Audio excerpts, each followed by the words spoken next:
Going on, everybody? We're in the second round of the Melendez Allen fight. Sorry for being a little late,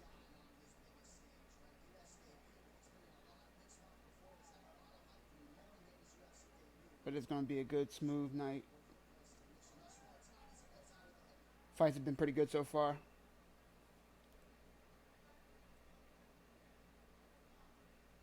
All right, getting everything together.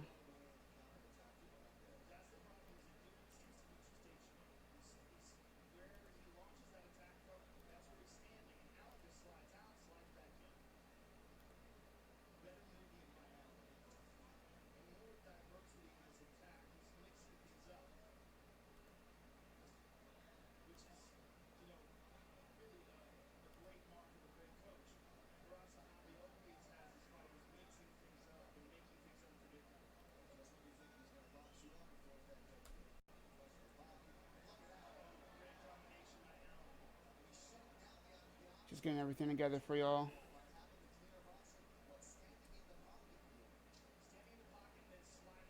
Allen has been giving it to Melendez this whole fight so far.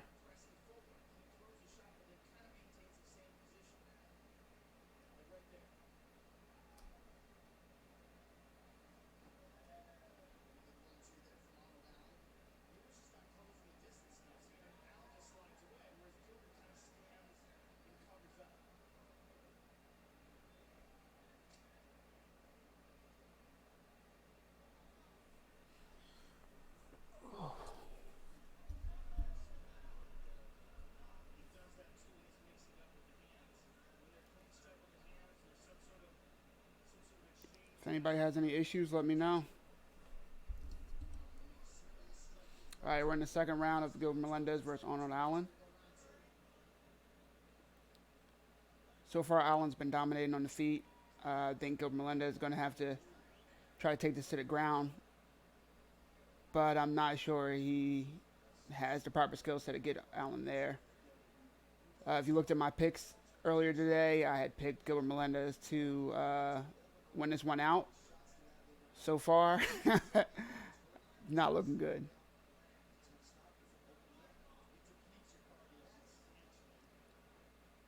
Allen having success on the outside a lot. Gilbert needs to find his way in. He's not throwing a consistent jab. Not mixing up to the body. Allen's just picking him apart on the outside now. Punches, leg kicks. Gilbert Melendez with a knee, not successful.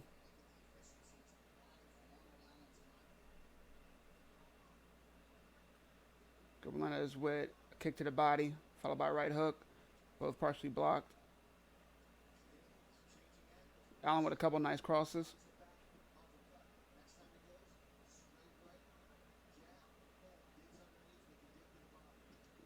Arnold Allen hitting him with a couple slaps. I don't know if you're using that to move him to the side or if he's just being disrespectful at this point. Nice body kick, followed by a cross to the body from Allen. Head kick was blocked by Melendez. I said it once, I'll say it again. Kicks, even when you block them, they still hurt. They still do damage, no matter where they're landing.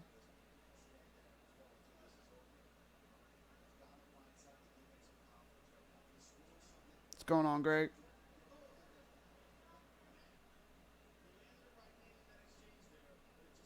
My boy Gilbert getting work, Greg. I'm not happy about that. Oh, head kick by Allen. Partially blocked by Melendez, but some of that got through. Allen with a nice three-piece.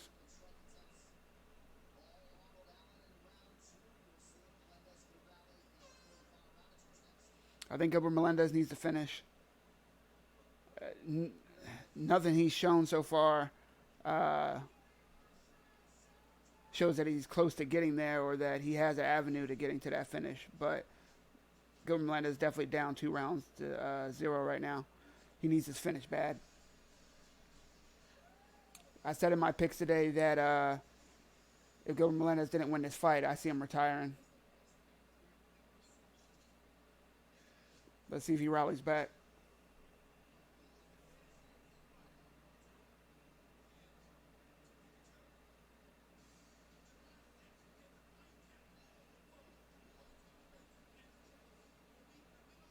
Greg, who you got for these main card picks?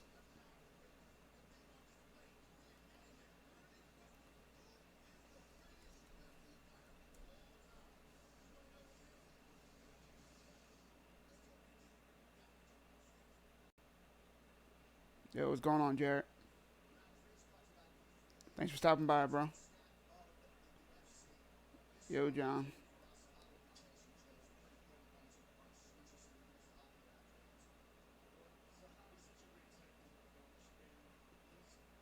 All right, third round. Again, Gilbert Melendez definitely needs a finish here, but I haven't seen anything that would make you think that he has an avenue to get there.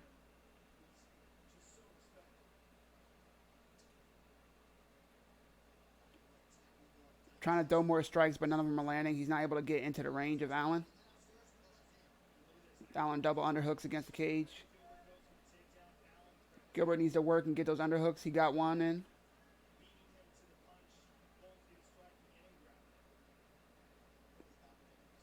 Gilbert needs to circle off the cage. You're not going to finish him in that position. Allen with the takedown against the cage. Gilbert has a closed guard right now. He needs to open that guard up and either work a submission or work his way up. He needs a win, and right now he has his guard closed. That's pointless.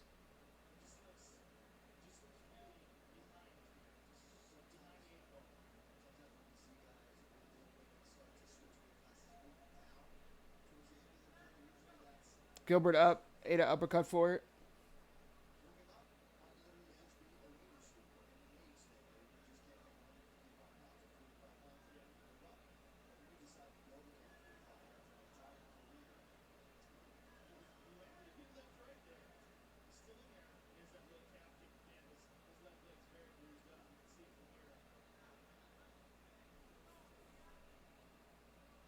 Greg said he has Jones and Nunez and Masvidal winning.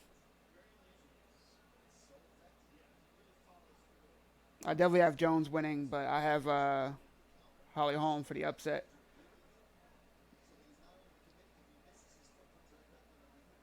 On Allen keeping his range, keeping that distance, throwing a lot of jabs and crosses to follow up with it. And Gilbert just not able to get into that range at all.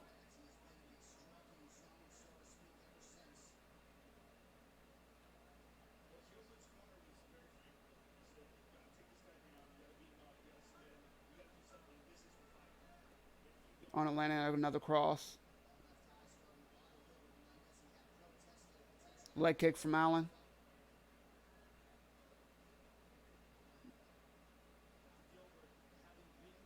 Head kick by Allen, mostly blocked.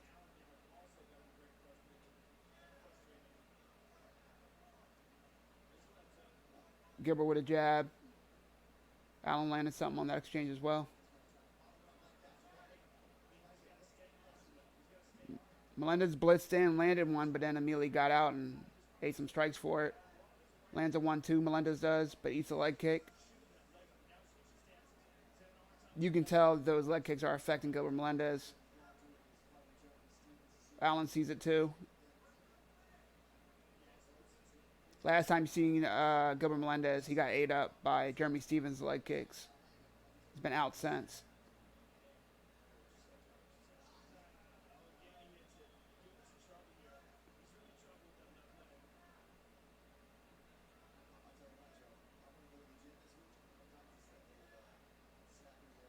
Oh, Allen pressing forward. Hit him with a really nice straight cross and a couple other strikes. Mostly blocked, but he definitely has Melendez hurt.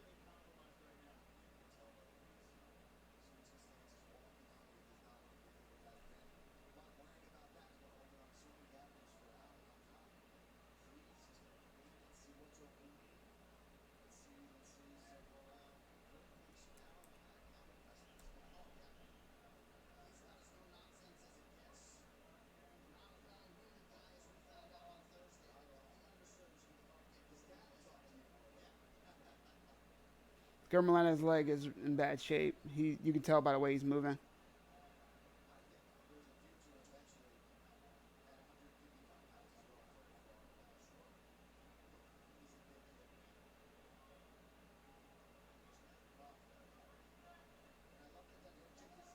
On Arnold Allen throwing a lot of head kicks, mostly blocked, but they still hurt.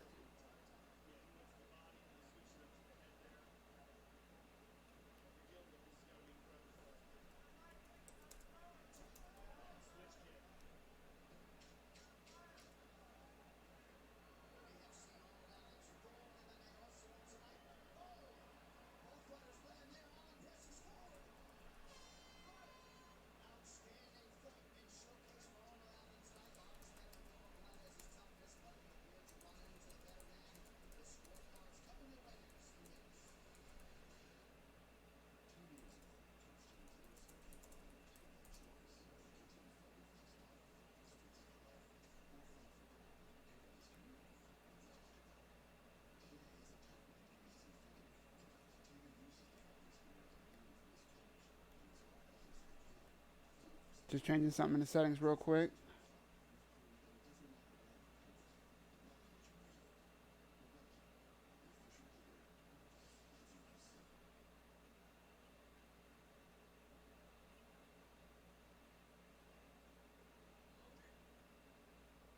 Ortega tricks Modelo while he trains.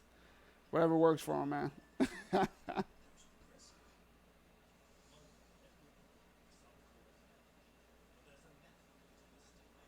Holly looks scared during the stare down. I don't think Holly's scared of anybody, man. Uh, Maybe she did get intimidated during the stare down, but I think she's gonna use her range on those kicks, and I think she's gonna come out with the win.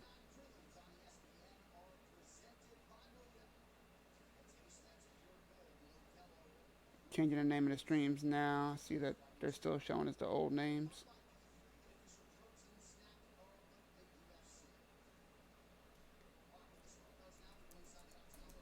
I think Arnold Allen definitely won this fight, 3 rounds to none.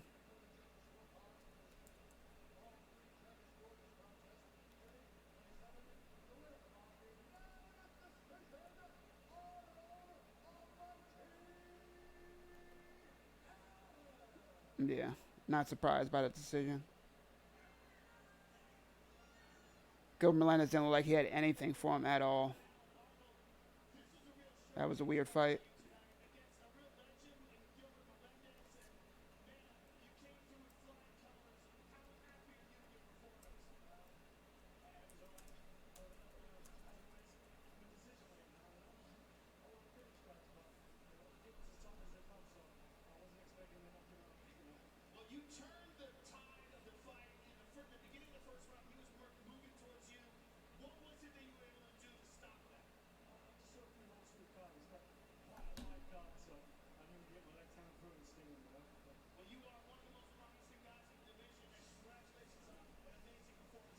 Nunez is a pit bull.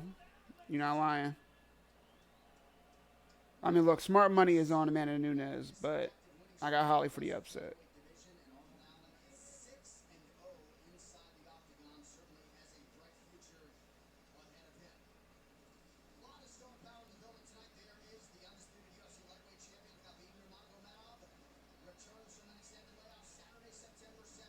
All right, let's get ready for these main event fights. Let's see. Share your picks in the chats, guys, too. I want to know who you guys got.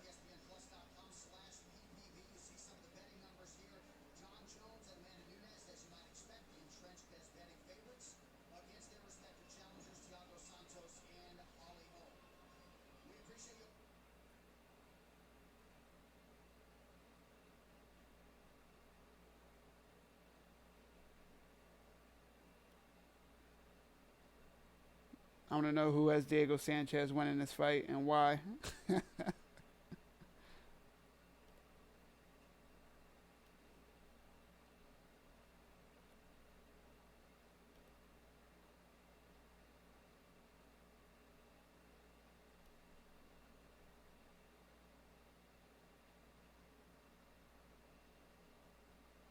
I really think Mike Chiesa's size is going to come into effect a lot during this fight. I think he neutralizes Diego Sanchez and comes out with the victory. I don't think that fight's going to be as exciting as everybody hopes either.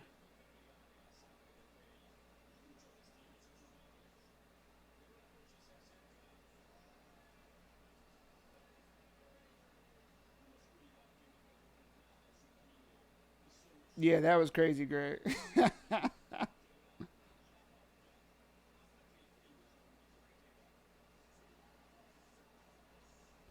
We watching? We are watching UFC 239.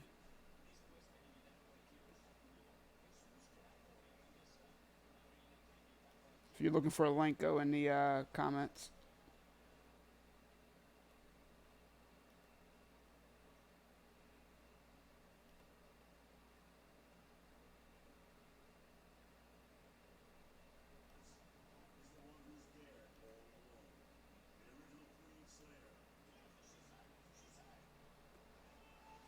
Guys, I'm going to have the stats live on the left and right. If you see them updating before what you're seeing, it's not that it's wrong. It's that these are the live and updated stats, and your stream is probably behind.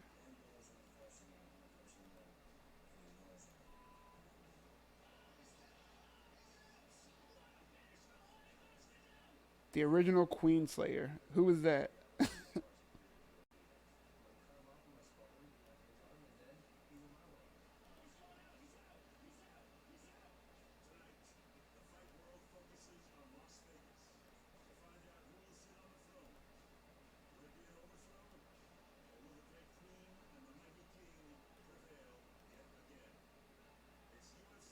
I wouldn't call her all that.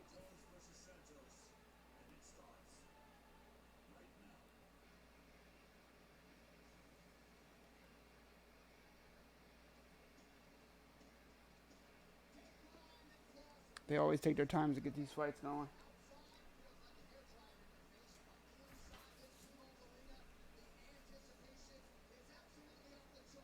Yo, what's going on, EJ?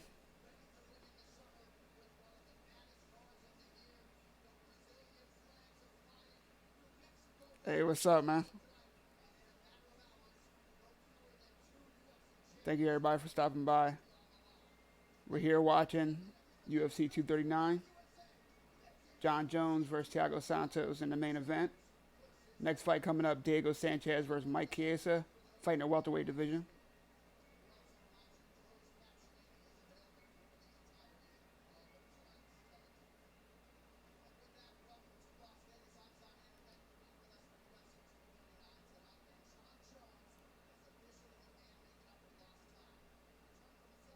Yeah, man. Thanks, bro. I appreciate that. Had some issues before, but man, we're gonna get this shit down. Make it better and better every time.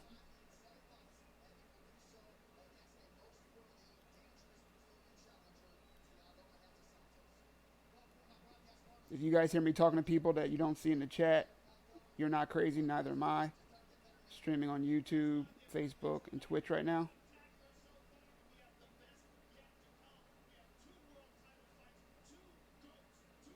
Yo, Trash Can, welcome back, bro.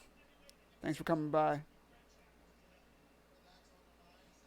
Man, I don't think Holly Holm was on top long enough to be called the queen. She definitely came, did her thing for a little bit, but she's been getting a bunch of title shots that she doesn't really earn.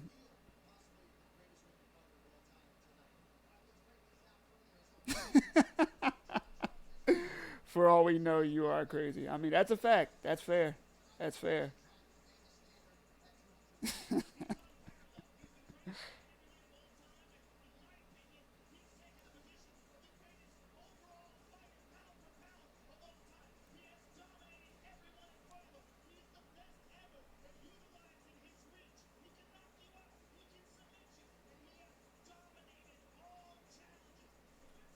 When I was going through the fight history of all the fighters on the card, it's crazy how long it's been since some of these guys have had wins.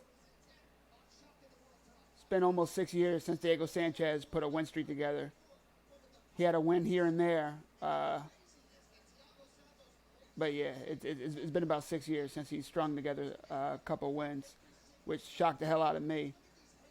I think it's cool that he is on this win streak now, the 2 wins that he has, but I don't see him being to the level of Mike Chiesa, who was ranked in lightweight division for a while, one of the best weight classes in the UFC.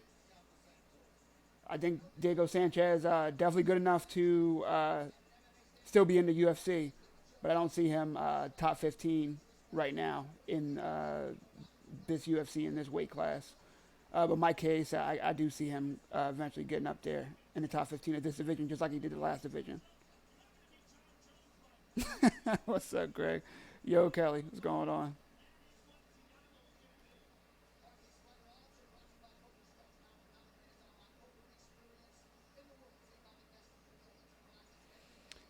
Trash can. I don't even know if they changed it. Yeah, I used to see a lot of the BT Sports streams too, and yeah, I'm not sure what this live events is.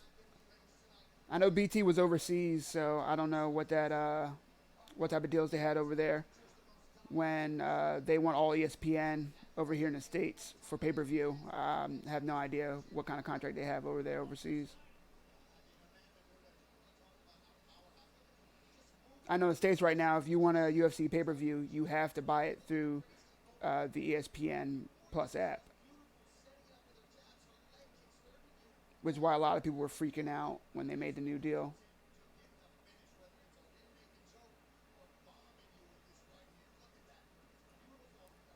Diego Sanchez is definitely being overhyped for this fight. And I'm a Diego Sanchez fan. I'm a fan of all the old guys, all the like pioneers of the sport that got us into it.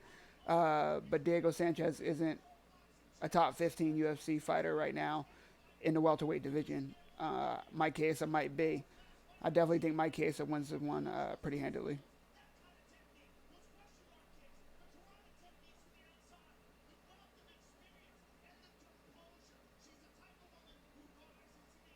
Chiesa looked really good in that Carlos Condit fight.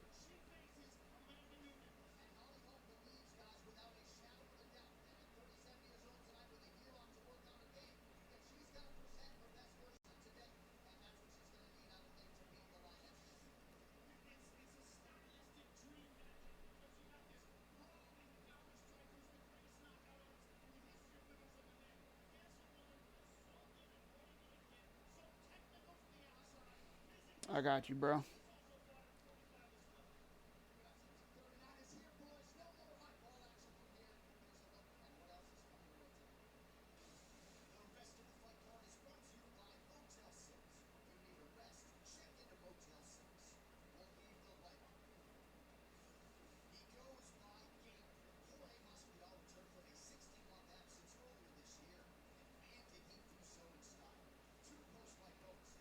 Diego Sanchez leaving his gym just a few weeks ago in the middle of a fight camp is bizarre, it's crazy, and it's 100% Diego Sanchez. It is ridiculous. Show the fights. I cannot. That is how you get your account banned on YouTube. They find it like that, man. It'd be a waste of my time and yours. I can't show them. Sorry.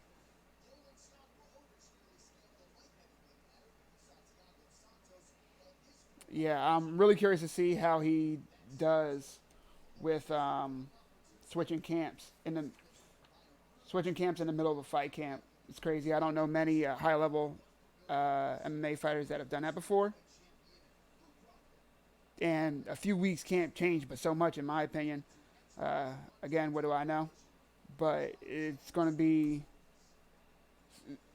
something to see how much that affects him and if it affects him in a positive way. I don't think it could have been long enough to affect him in a positive way, to be honest with you.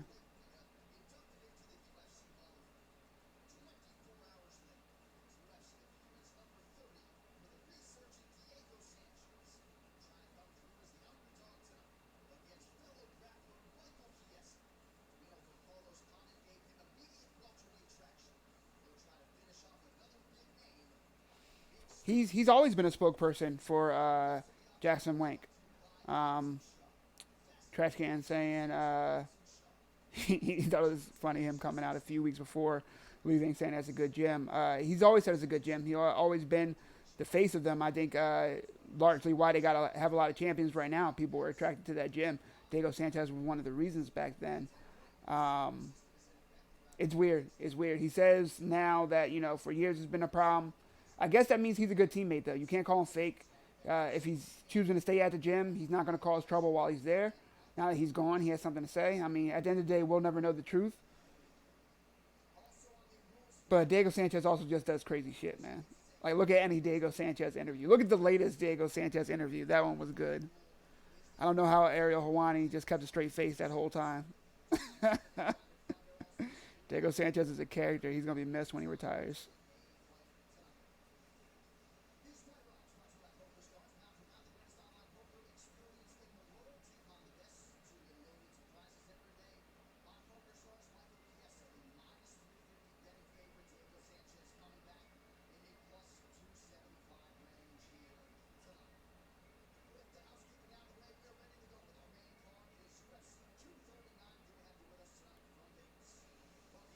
For everybody that just came in, guys, we are watching UFC 239. John Jones versus Thiago Santos. Right now, Diego Sanchez is about to fight Michael Chiesa in the 170-pound division. What's going on, Sean? What's up, Vaughn? What's up, Kelso? Thank y'all for stopping by. Feel free to share your picks in the chat.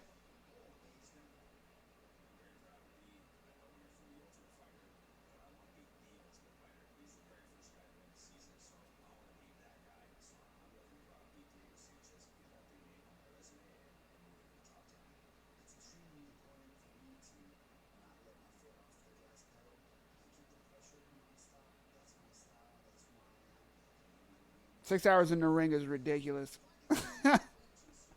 That is insane. Diego Sanchez having 6 hours of cage time, damn near.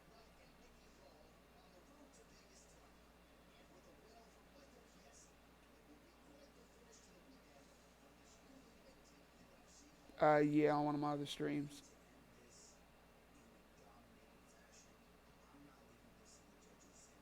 Yo, thanks, bro. I appreciate that, man. I'm out here trying. And congratulations, bro.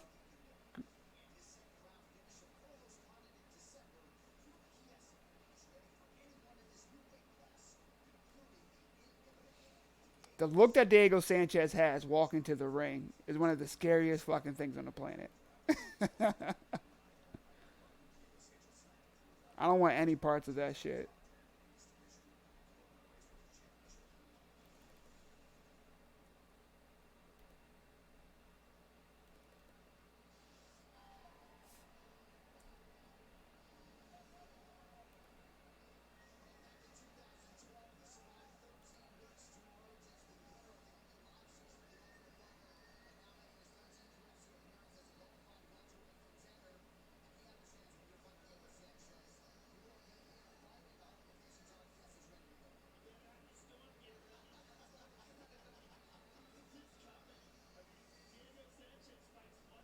I'm curious to see how aggressive Michael Chiesa comes out. If he's going to come out to try to match Diego Sanchez's energy and ferocity, or if he's going to try to play it more controlled and just keep him on the outside. And then when Diego Sanchez does blitz, if he's going to go for takedowns and try to work some submissions. Diego Sanchez has a really good jiu-jitsu game, though. Very good defensive wrestling as well.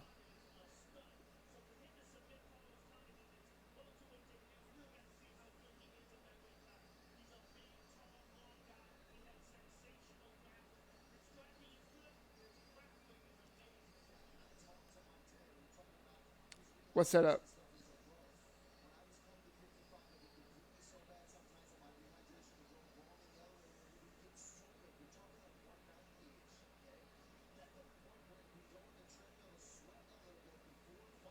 I think Holly is overrated every single fight she's in.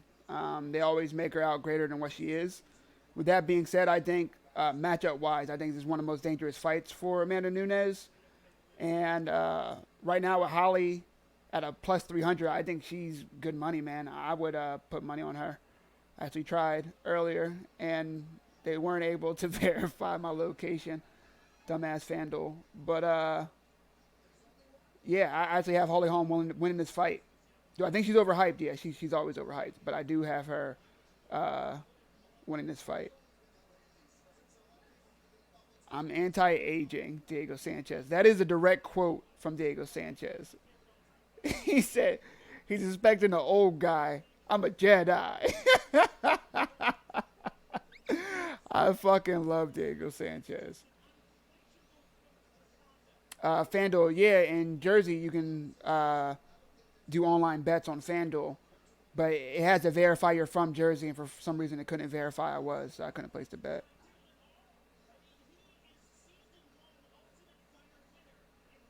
Sounds good, man. See you after the fight.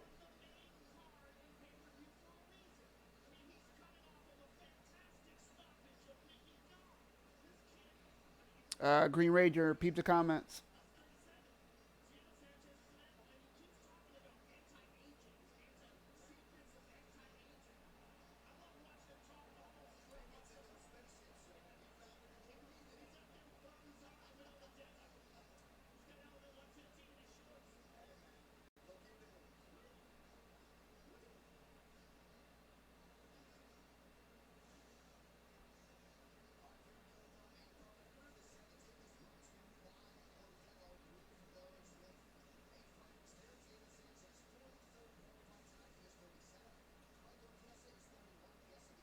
37 years old and still in the octagon. Ridiculous.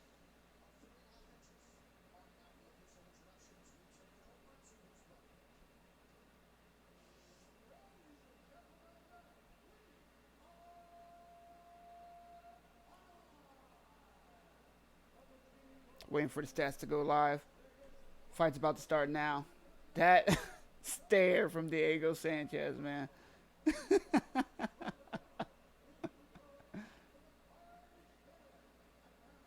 They don't make him like Diego Sanchez anymore.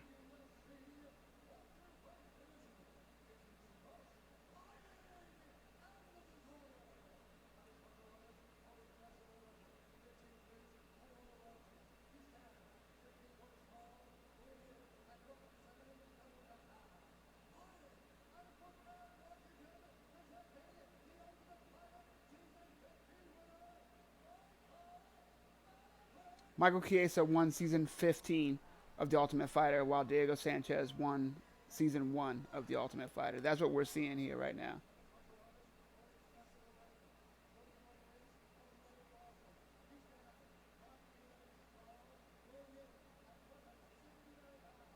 Diego Sanchez is a lunatic. Look at that man.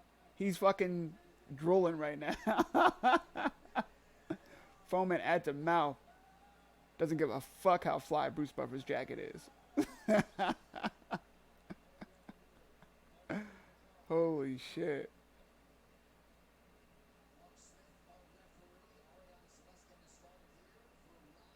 Yeah, definitely don't miss this card, man. Stacked as fuck.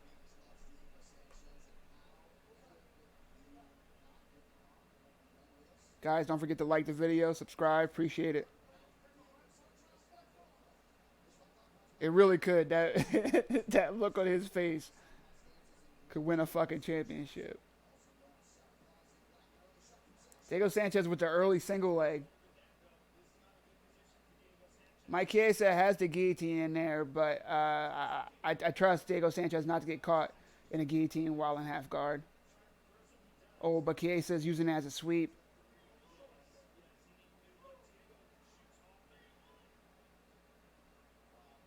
Chiesa has the back. He's trying to get an arm. Diego Sanchez on top. Fighting for that arm with Michael Chiesa. Really long, really tall guy in Chiesa.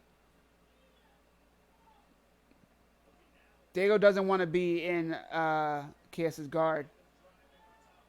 Chiesa able to get to the fence pretty easily. Walk up the cage to stand up. Throws Diego down. Diego gets right back up, but Chiesa went right back, attacked the back again. Now hitting him against the fence. I was wondering what type of pace Chiesa was going to try to keep.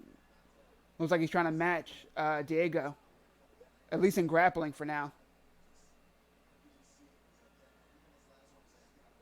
Showing himself to be really dangerous in the grappling game. You can see the size difference, too, that I talked about beforehand. Chiesa, even though he's coming up from 155, looks huge in there right now.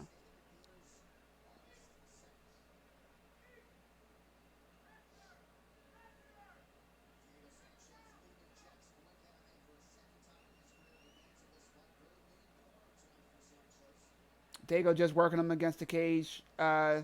Not really working them, but just pressing them against the cage. They each have an underhook. It's pretty neutral position right now. Diego keeps going to try to reshoot, but nothing there right now. And Mike Chiesa gets him with that trip again.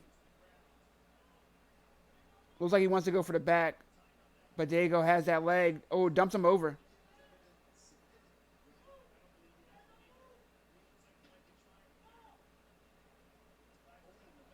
Oh, Chiesa has both hooks, has that body triangle now. Is on Diego's back.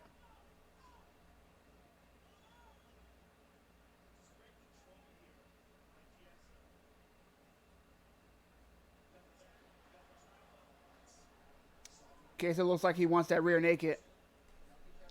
Diego trying to get up, but Chiesa still has that body lock. He should be hand fighting right now. And now Chiesa has the choke. He's not under the chin, but he has the choke. You can finish it from there. All right. Chiesa doesn't feel confident finishing it from there. Let's go. Hitting Diego with some nice elbows behind the ear.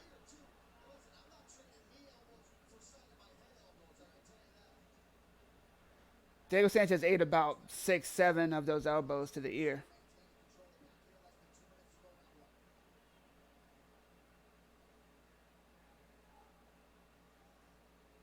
Chiesa still with the body lock.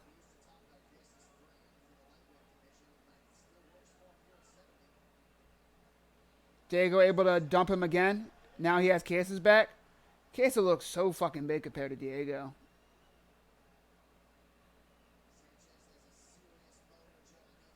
Sanchez trying to get a takedown. Chiesa working a sweep again. More elbows. Chiesa lands with Diego now on the bottom again.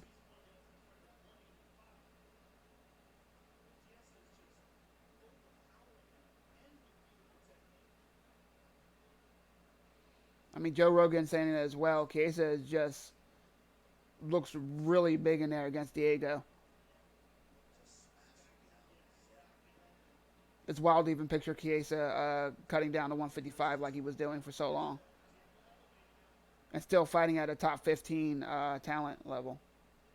Really impressive.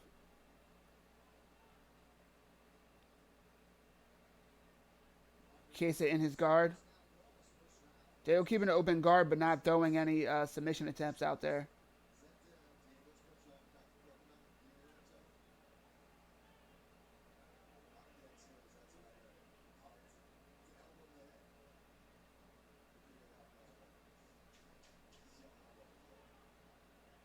Chiesa is just really strong in the grappling now on Diego's back. About 5 seconds left in the round. Think they're gonna end. Oh, Chiesa lands a knee right before the bell ends. That round was all Chiesa, 100%. And yeah, Chiesa does look very healthy in there.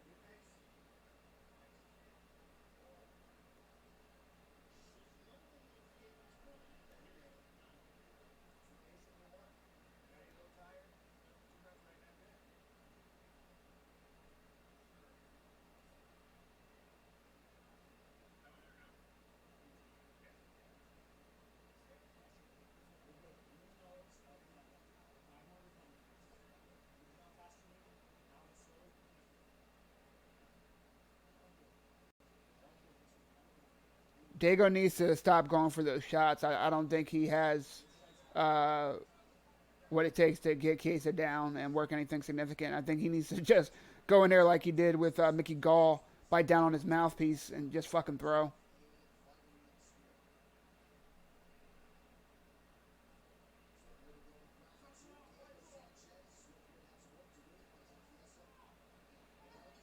Oh, he came and throw, and then Chiesa immediately takes him down within the first 7 seconds of the fight. Chiesa landing a nice elbow from the top.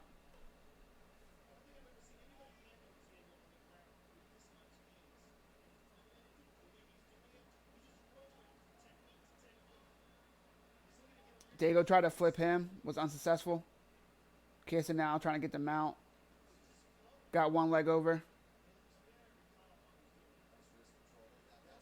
Oh, landing some nice ground and pound. Chiesa is. Diego trying to get up, but he's giving up a lot of punches to the head, man. Chiesa has his right hook in. Has Diego press against the fence, landing elbows and punches. Diego's eating some hard shots. Diego standing up, ate some more shots.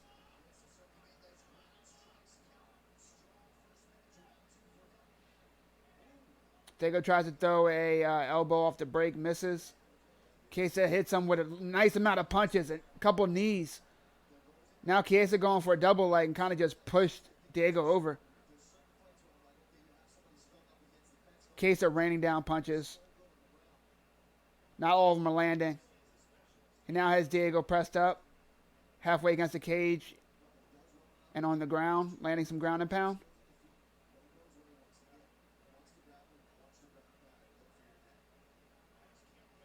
Diego with a nice elbow from the bottom.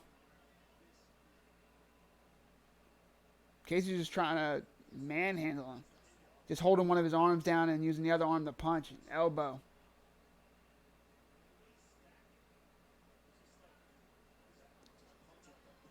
Casey's so big that he's just propping up in full guard and landing really nice punches to Diego in all sorts of positions right now. Diego trying to work a sweep.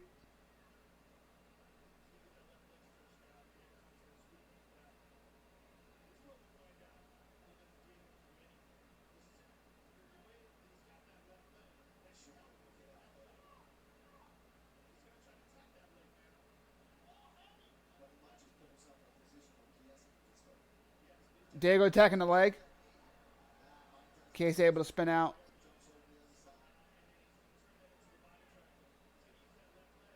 And now Case has both hooks in. Turns that. Looks like he's about to turn that into a body triangle, but instead chooses to prop himself up and land some ground and pound. He's flattening Diego out now on his stomach. Landing a lot of nice punches. Diego, of course, always game, trying to protect himself. But he's eating a lot of damage right now. Elbows, punches. He's just spinning. Eating more elbows and punches.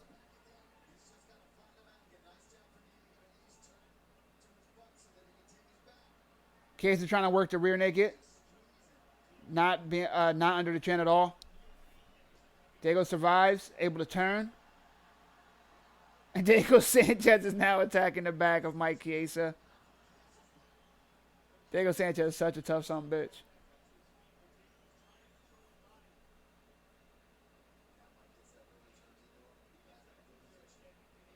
Yeah, Diego only has one cornerman. I talked about it in my fight picks that I posted earlier today. Diego Sanchez left Jackson Wink gym, went to another gym and has one coach that he was bringing to the fight. Chiesa jumps around to Diego's back as Diego's trying to get a takedown. I think he's just showing off at this point.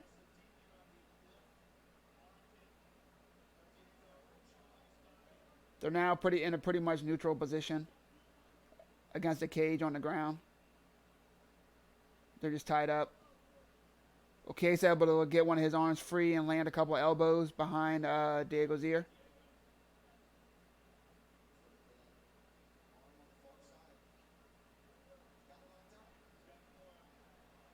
Mike Chiesa going for a Kimura. Diego Sanchez spins out. Michael Chiesa try to take the back. Very high right now.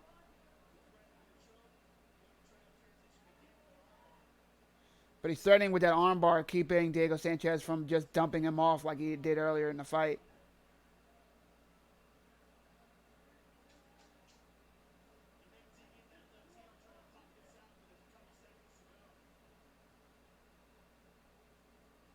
Looks like they're going to end the round in this position. Another good round for Mike Chiesa.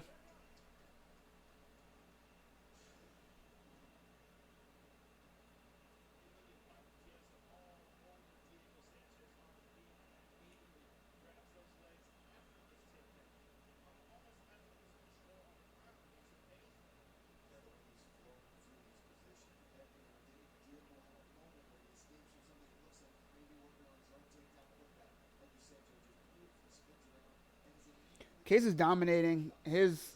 I thought his size was going to come into play, but not like this. I didn't know he was going to look like Andre the fucking Giant against Diego Sanchez.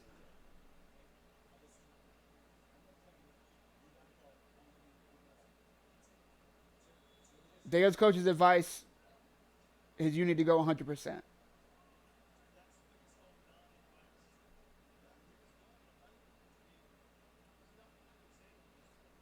Yeah, Diego Sanchez is going to have to figure out this coach thing. Not blaming the coach for this one, but he needs better advice in the third round in a fight that he's losing than you have to give 100%. That's Diego Sanchez. What the fuck do you think he's giving? Oh, Diego with a nice right hook. Lands a couple strikes, but Mike Chiesa goes for a single leg. Able to get him against the cage, take him down.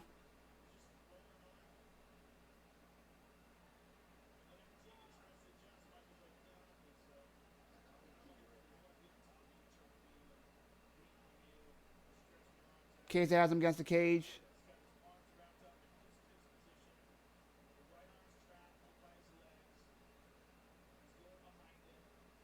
He has both his arms pretty much pinned. He's attacking that left arm. Maybe another Kimura attempt.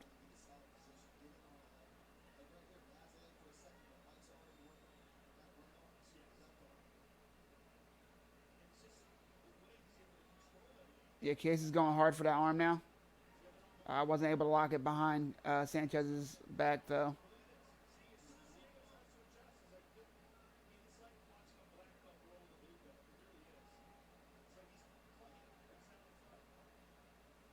Diego Sanchez now with a body lock against the cage. Mike Chiesa standing now. Diego needs to get out of this grappling exchange with Mike Chiesa. He's not winning any of the grappling exchanges. Chiesa backs up, lands a couple, and takes Diego right back down.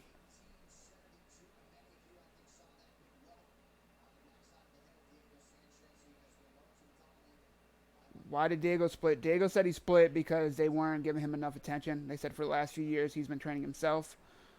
He said he asked for a team meeting with Jackson and Winklejohn, and neither of them texted him back.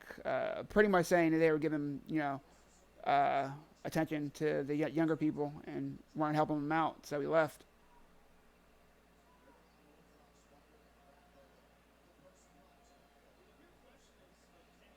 They go fighting for that leg, but he needs to just fight to get up.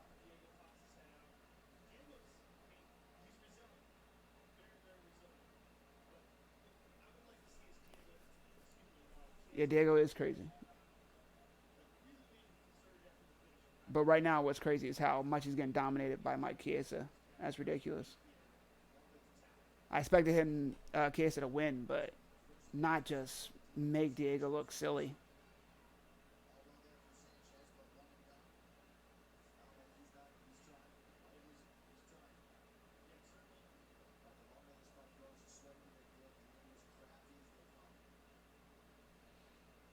Chiesa on Diego's back right now.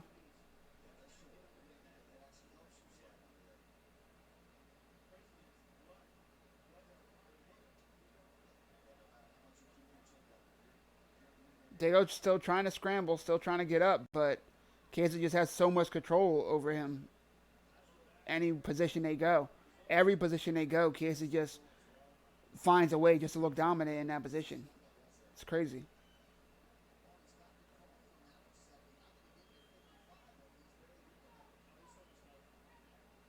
And those elbows, even though they're not splitting Diego open, they're definitely hurting him.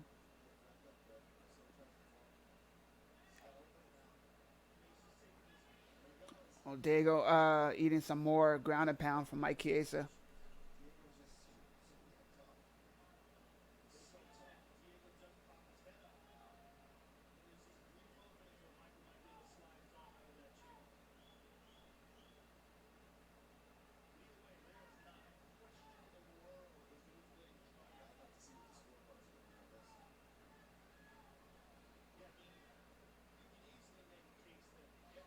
Joe Rogan and Paul Felder saying that they're wondering what the scorecards are going to be.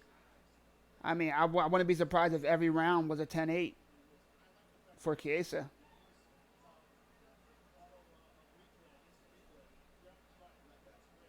He's absolutely dominating him.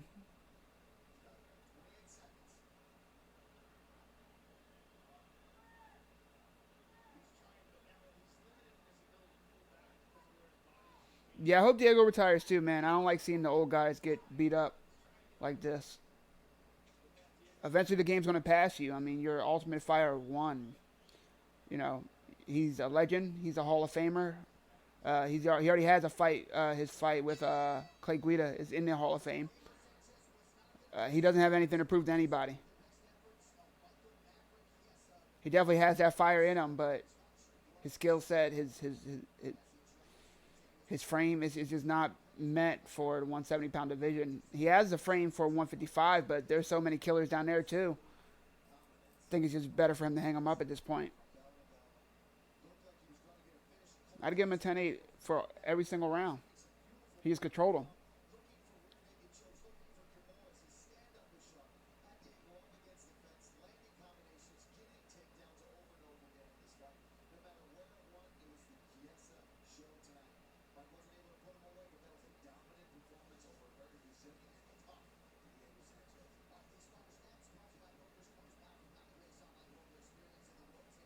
Chiesa tripling Diego Sanchez's output.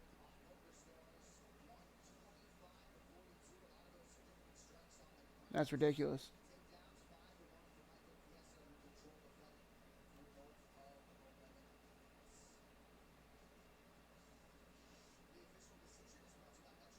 119 significant strikes to 3, man.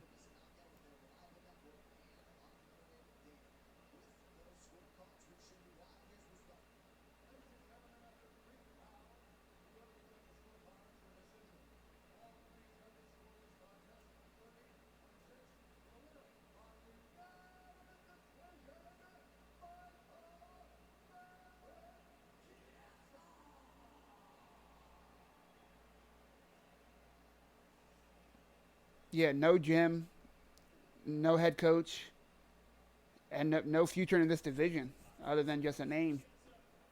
And I don't like seeing him get punched in the face just to be a name.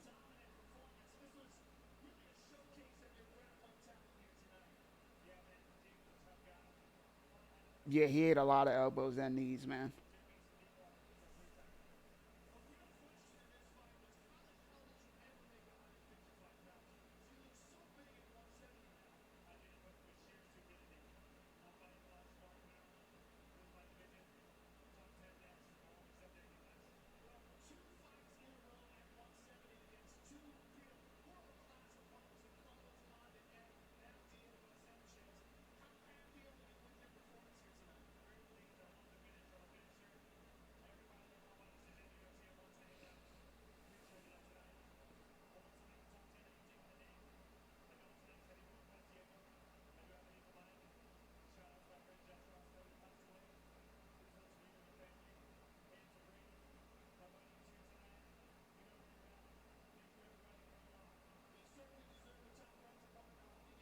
Chiesa is saying that he wants a top 10 opponent next fight.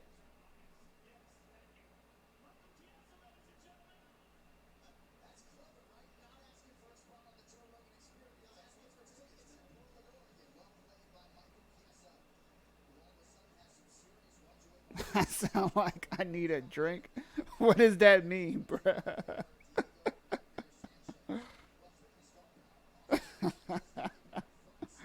That sounds sad. That's funny.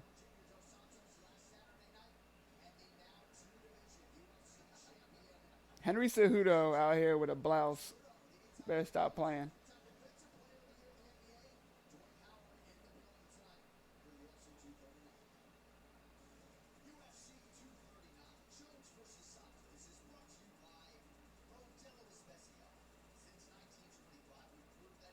Yeah, Diego was not robbed.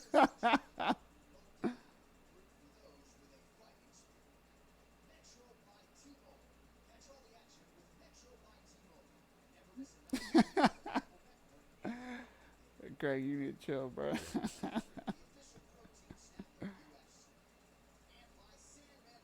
Game blouses. Yeah, that's pretty much what Henry Cejudo's saying out there. Whatever works for him, right?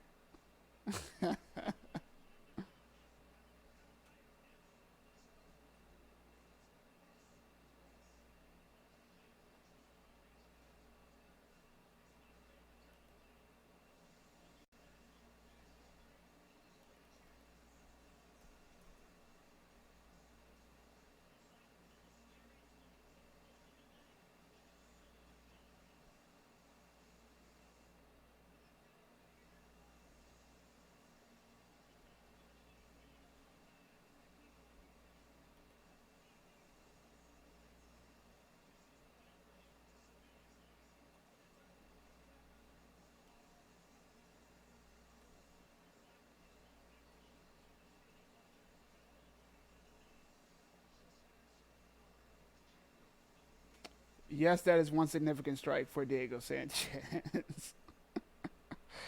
Yeah, he did not have a good fight at all.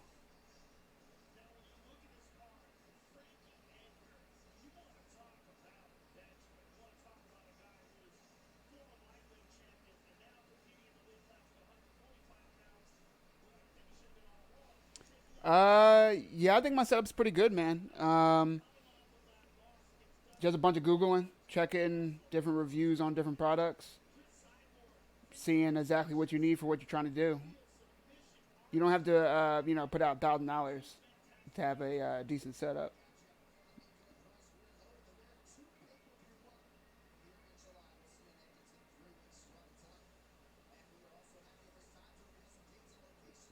Trying to get collaborations already.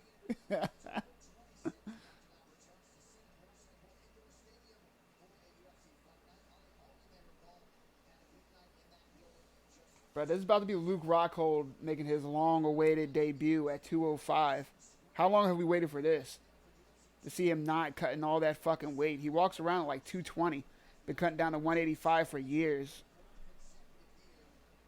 Then he's always out with injuries, and man, you wonder why. But you just saw how good Chiesa looked in a new division. I want to see if Luke Rockhold has those same benefits. A lot of guys have been moving up, having success, including Thiago Santos, fighting for the championship tonight, and Anthony Smith, who fought for the title against John Jones last earlier this year. Want to see if Luke Rockhold's the third middleweight to move up and earn a title shot pretty quickly in this division.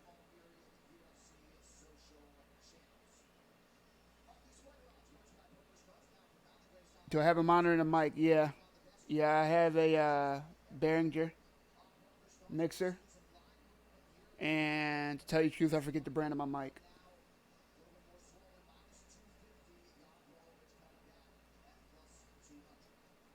Who's up? Fight hasn't started yet. We're waiting for Jan Blachowicz and Luke Rockhold. That's the next fight up. It's about to start in a minute or two. Jan's not to be slept on, though, man. He's been top 10 for a while now. The second fight. This is going to be the second fight. The first fight was Diego Sanchez versus Mike Chiesa. Mike Chiesa whooped Diego Sanchez's ass for 3 rounds. No problem.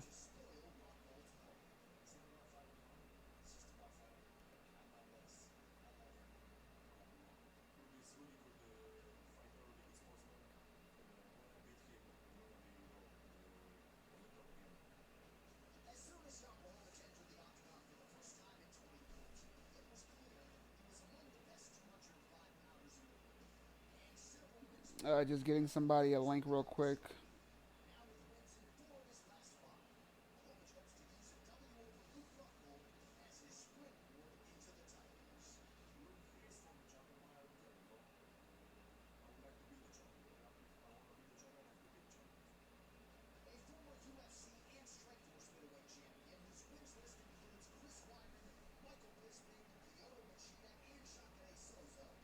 Guys, if you liked the video so far, please give it a like, give it a share. Don't forget to subscribe. Keep up to date on all my streams for every major combat sports event. Do UFC, Bellator, PFL, bare knuckle boxing if there's a big fight.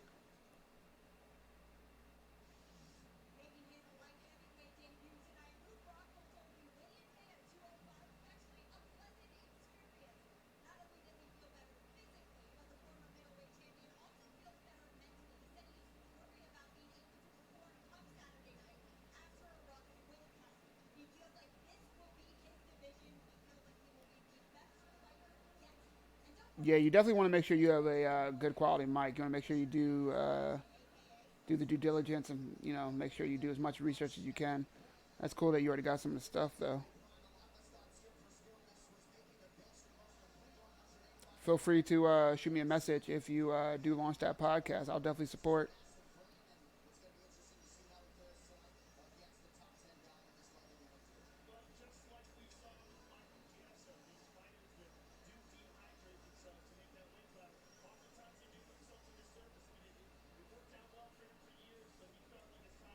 Guys, again, if you see me talking to somebody and they're not in the chat, that's because I'm on a few different platforms right now. But right now, I would suggest everybody to go to the YouTube and join the chat there.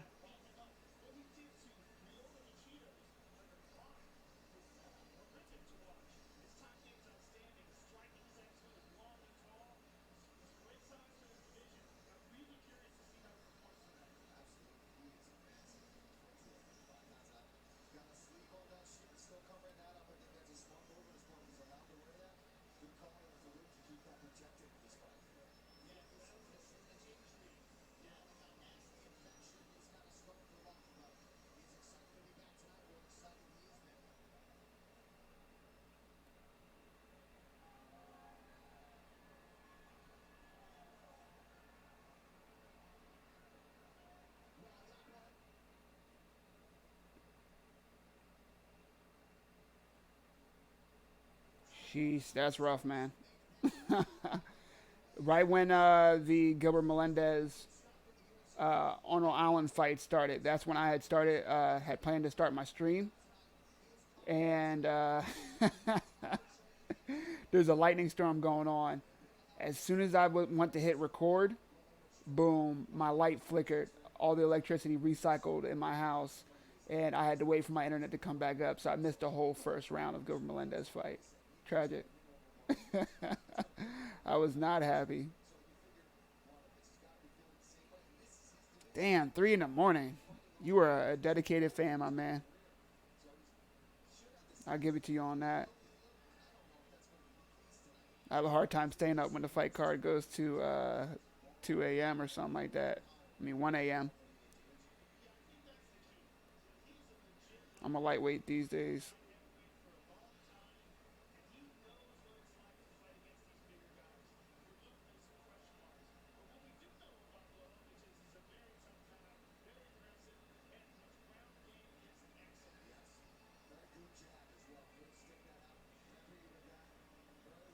I think Jan's going to try to fight two controlled.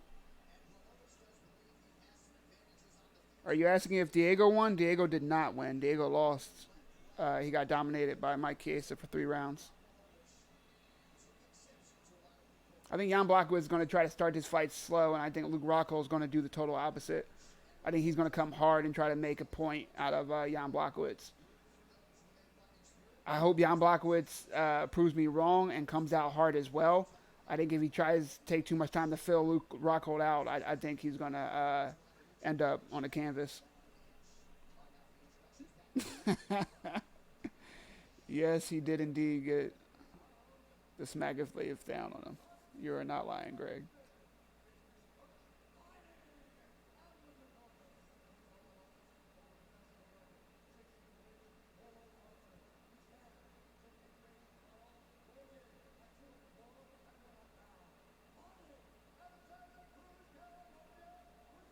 Luke doesn't look much bigger at this weight class, but he does look healthier, man. Doesn't look drained. Looking calm, cool, collected.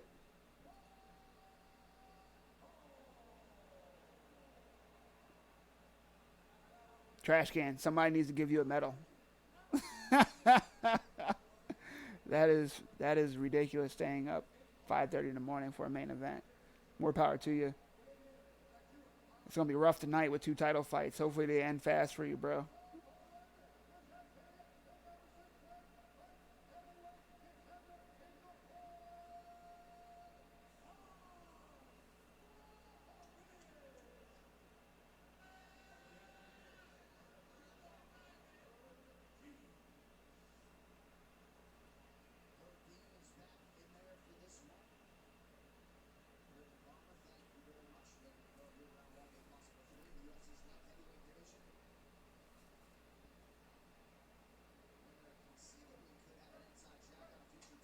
You know what? I take that back. Luke Rockhold does look kind of big. He is a bit wider than he was at the lower weight class. But still definitely looks healthy. Like I said, Luke Rockhold starting off hard. Throwing kicks, punches. Nice switch kick. A la Derek Lewis. He has Jan Blachowicz against the cage now, trying to work a takedown. Jan, good defense right now, trying to work that right side underhook to get Luke off of his base. Luke is trying to yank him off the cage, unable to do so.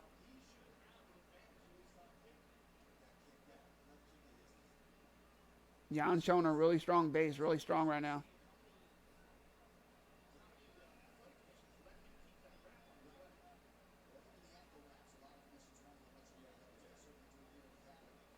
Luke's still working that body lock to pull him off the cage.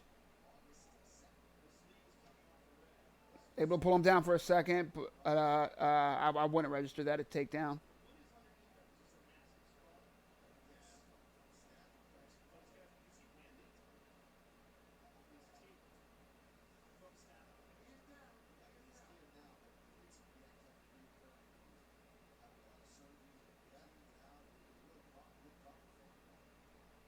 Luke going for a guillotine. Unable to get that. Going back for another takedown.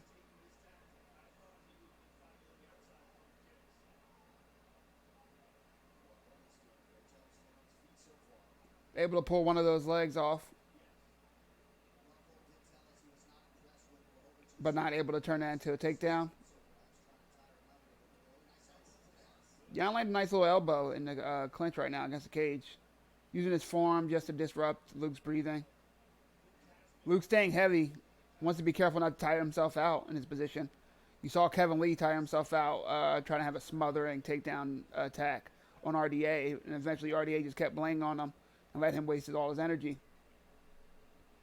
Nice knee to the body. Followed up with a body shot from Jan. Another body shot from Jan. Luke with a nice knee to the body. Halfway through round one.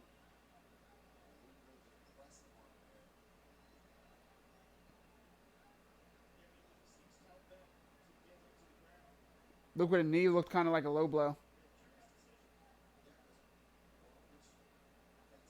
Oh, nice elbow from Jan.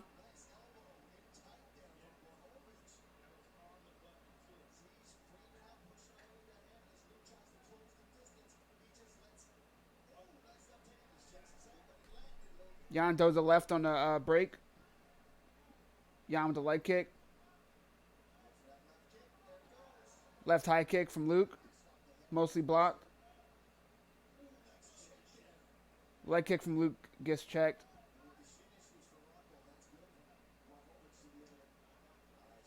Leg kick from Jan.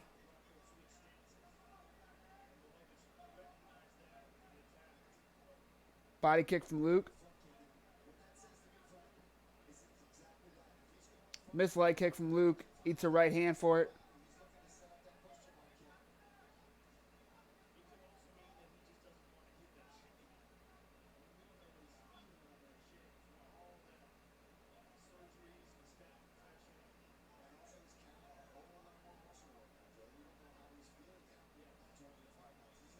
Jan another leg kick.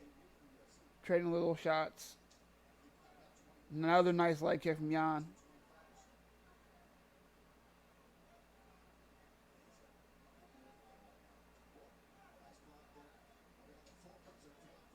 Body kick from Jan.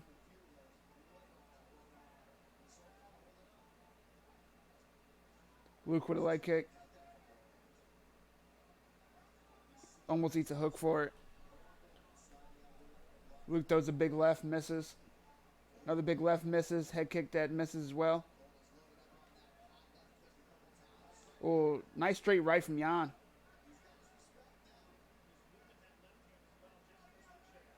Both guys miss. Body kick from Luke. Partially lands.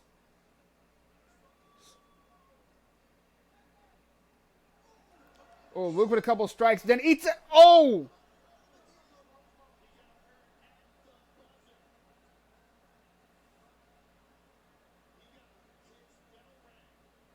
They exchange some strikes at the bell, and Jan lands a head kick right before the buzzer and drops Luke. Luke is dazed right now.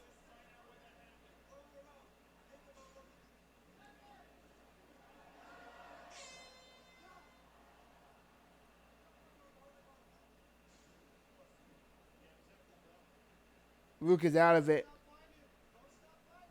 Joe Rogan said that shot was after the bell, but it was right there.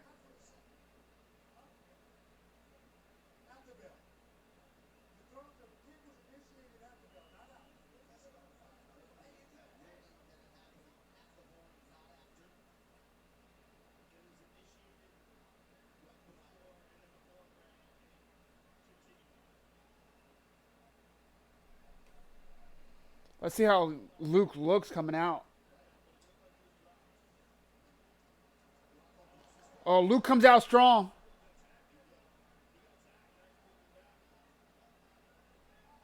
Lands a couple, eats a leg kick. Luke does. Another leg kick from Jan. Another leg kick from Jan.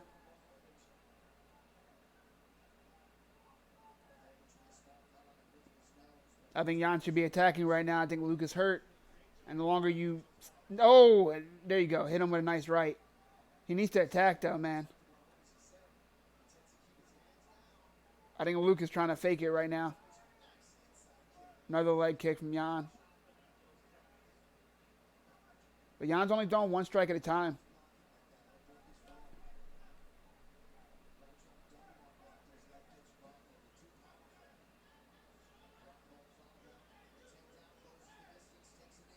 Luke went for the takedown, missed it.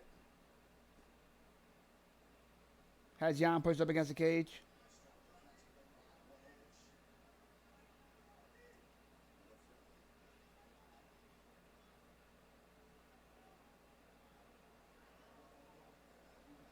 Oh, Jan lands a couple nice strikes in the clinch.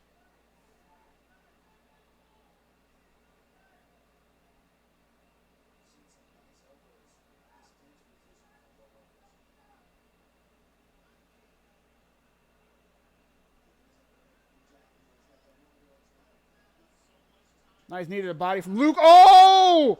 Luke eats a hook. Oh, Luke is asleep. Luke is asleep.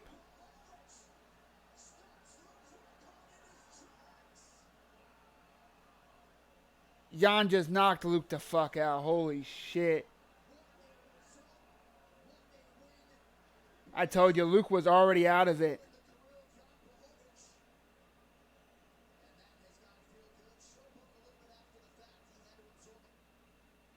It definitely wasn't after the buzzer. It was right at the buzzer, and Luke never recovered.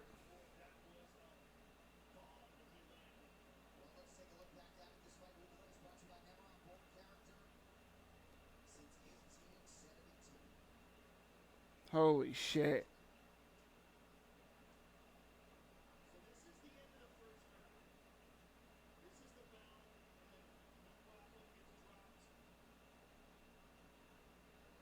I don't think anybody was expecting that. I know I wasn't.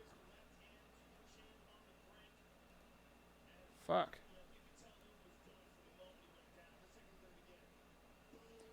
Oh, Luke with that left, it was over. Jan landed a few more. Herb could have immediately stopped it after he got hit with that big left.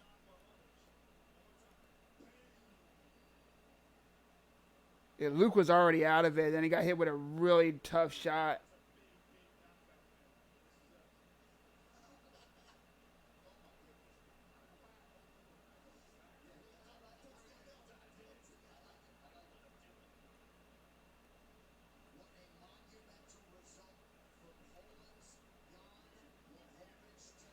Should he retire? Depends on what he wants. If he wants to fight for a title, maybe. If he wants to, get back into it and fight some lower ranked guys for the next year and a half or so, then I think he could still work up another win streak. But he needs a break from fighting top 10 guys. It seems like Luke's chin is just not there. Not that Jan's not a hard hitter, but he's not a knockout artist at all.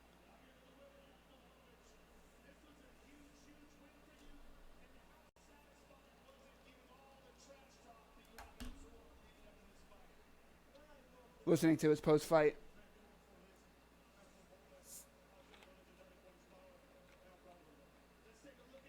I didn't understand one fucking thing Jan said at all.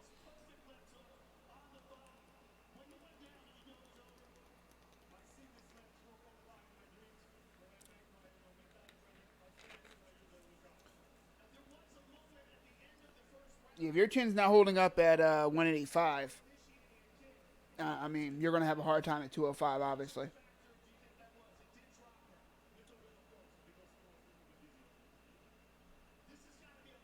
This really surprised me, guys. I thought Luke Rockhold was going to come here with a win, earn a title shot versus John Jones using that rivalry that he has with DC. Not today, I guess.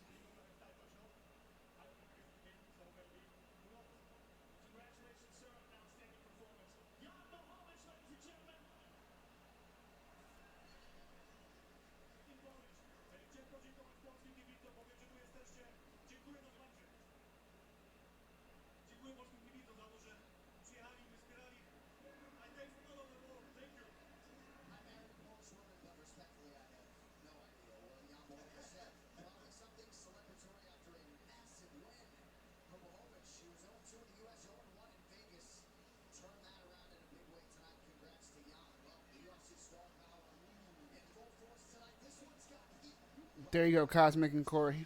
Enjoy.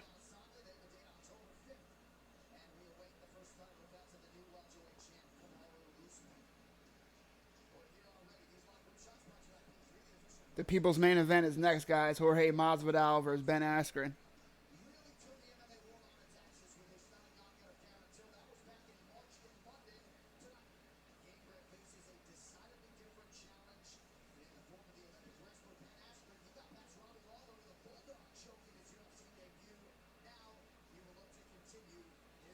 Yeah, Luke said he wanted John Jones. I was curious to see it. I'm no longer curious to see it.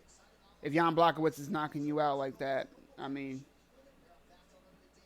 yeah.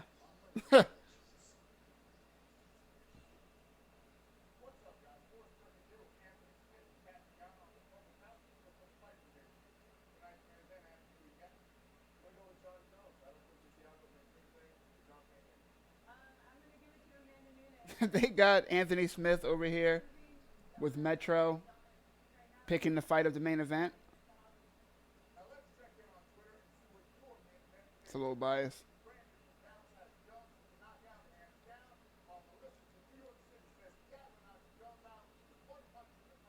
I like Ben Askren too. I definitely. I mean, I don't know if you're in the minority. I think a lot of people like Ben Askren. Just as many people hate Ben Askren, but I think he's overall funny. He's definitely an asshole, but I think it's funny overall. I think it's a nice to have that type of character in the UFC. Glad he finally got his shot. Um, yeah, his Boom Roasted skit's pretty funny. They're always super corny, but I think it's funny.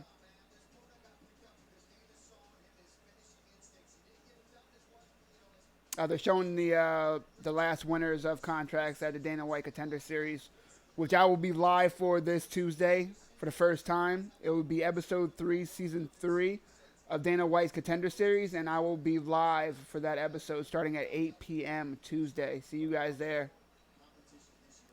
I've been holding off. Wasn't sure if I wanted to do it, but the last two Dana White Contender Series fight cards have been fucking great. Really good fighters, really good fights, entertaining. Everyone's trying to go for a finish and earn that contract. I think we're going to have fun on Tuesdays, guys.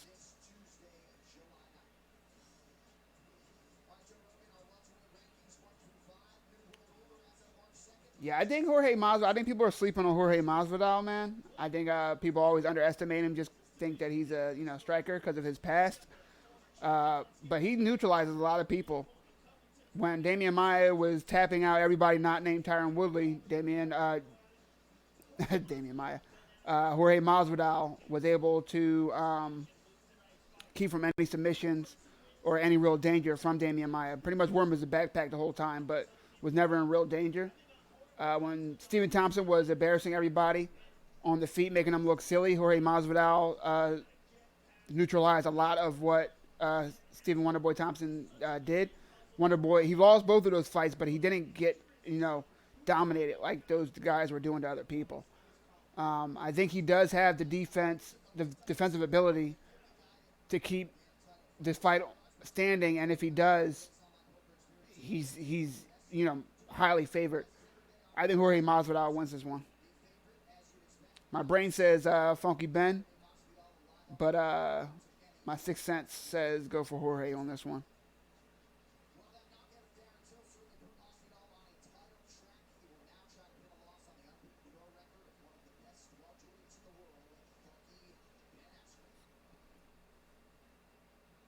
You guys think it's controversial that this highlight they're showing right now, Ben Askren fighting Lawler?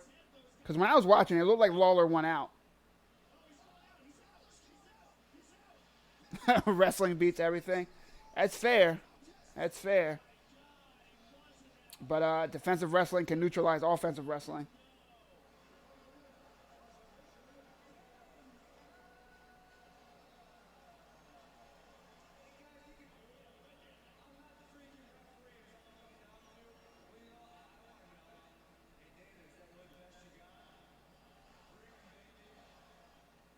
I definitely wouldn't have minded seeing the rematch, but if I'm Ben Askren, I'm not taking that fucking rematch. For what?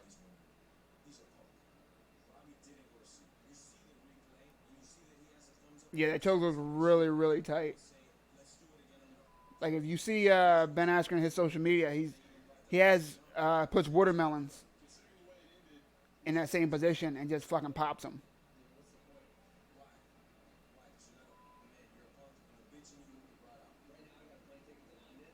I have been enjoying a little bit of back and forth between Masvidal and Ben Askren. It's pretty funny.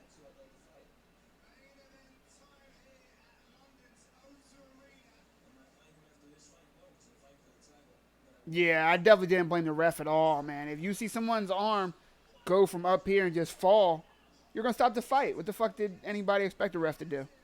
People complaining about that. I thought it was a good call. I thought he was gone.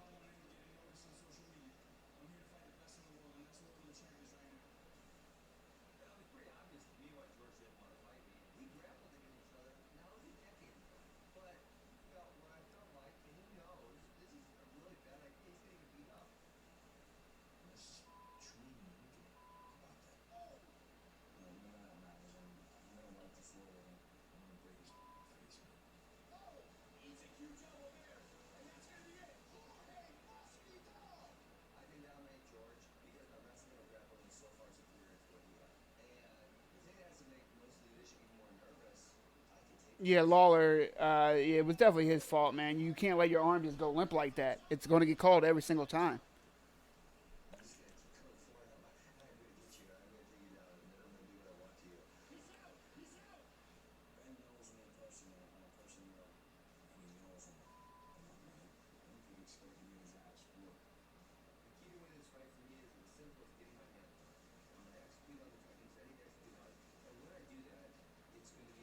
Looks like a lot of people have Ben winning this one, man.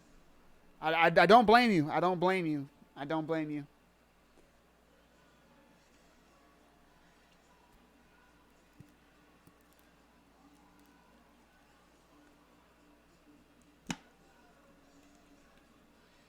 Talking about music to come out to. I fuck with Ben's music.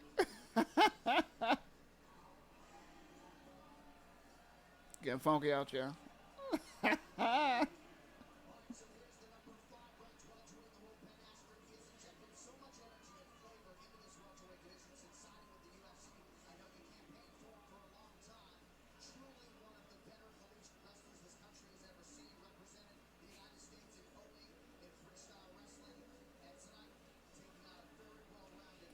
Good luck, Sean. I appreciate it.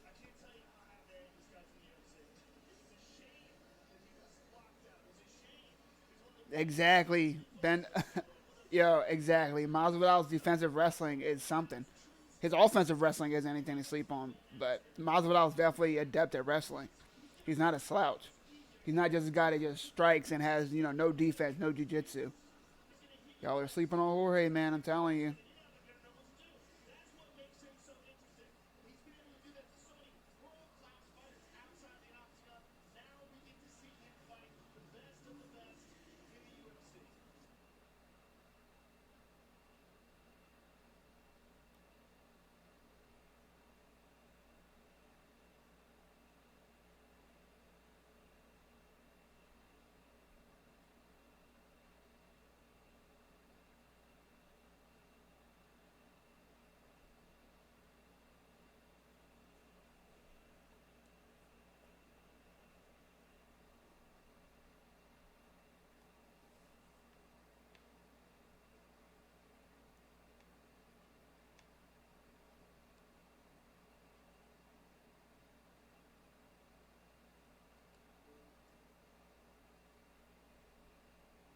Just have to refresh my stream real quick.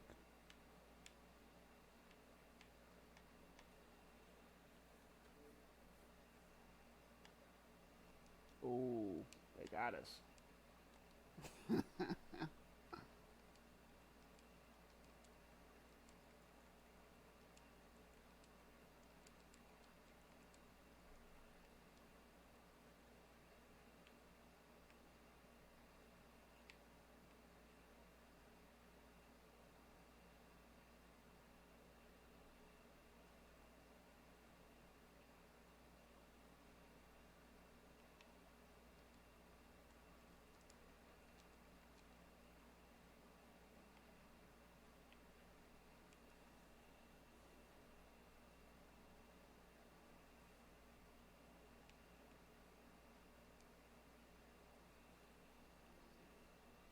I gotta back up, don't worry.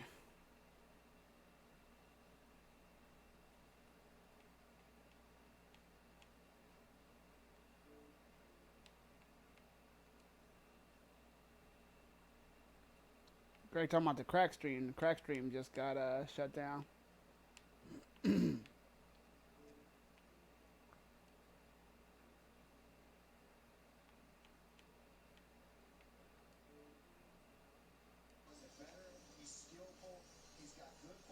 But that ripple's good to go though. Good luck, Dylan. Appreciate that.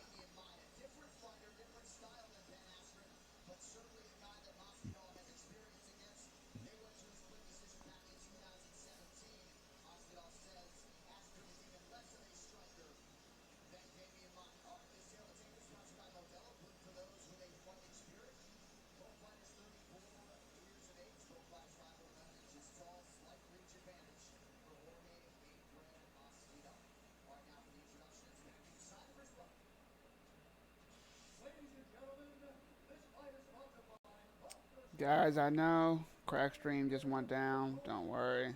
I got you.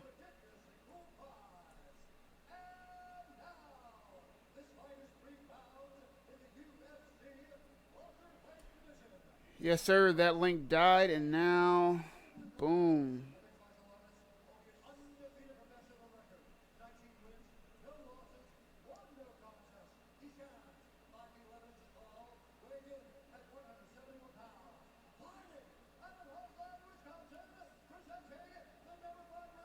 Just sent y'all the new link.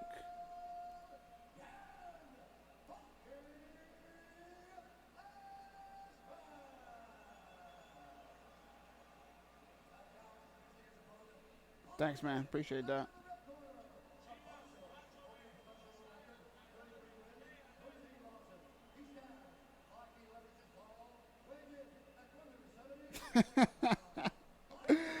Thank you for that, bro. Said you are the bee's knees. I appreciate it.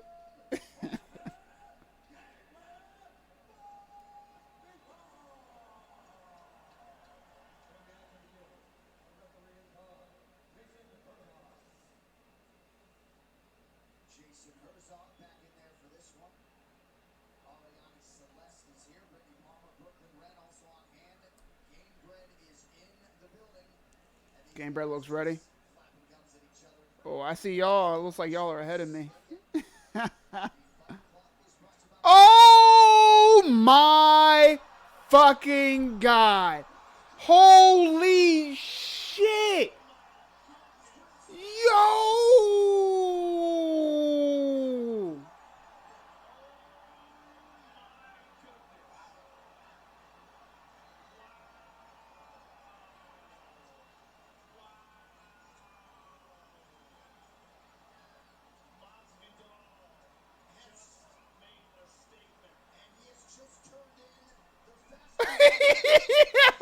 Jorge Masvidal is out of fucking control. He came out the last fight running and automatically hit Darren Till with a low blow, if you remember. He came out this one running, and this one was spot on. Flying knee.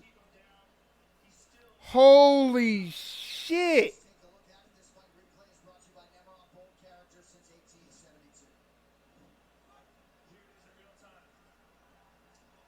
Wow. Masvidal played him. Masvidal came out sitting back like he was going to start off slow, and then boom, ran.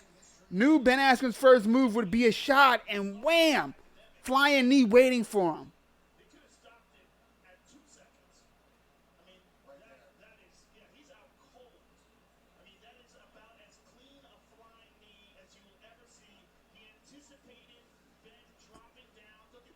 You know Jorge wanted this one bad.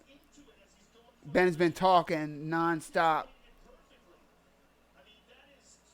Jorge Masvidal just gave Ben Askren his first loss. Ben Askren is now 19-1.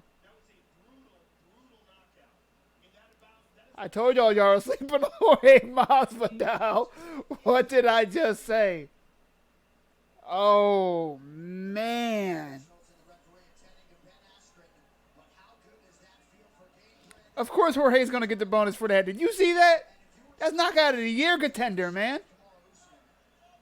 I literally just got stunned. Title shot?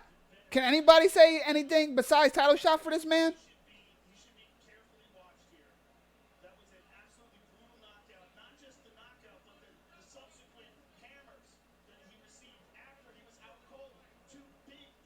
Holy shit.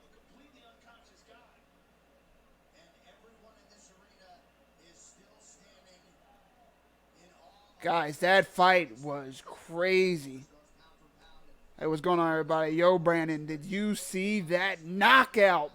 Holy shit.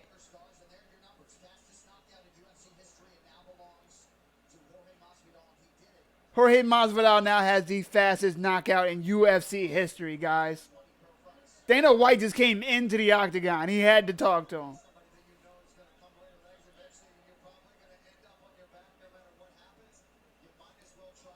Yo. I think Dana White kind of likes Ben Askren now. But I think he definitely likes even more that Ben Askren just put in his place. Ben Askren has no idea what the fuck just happened. Zero.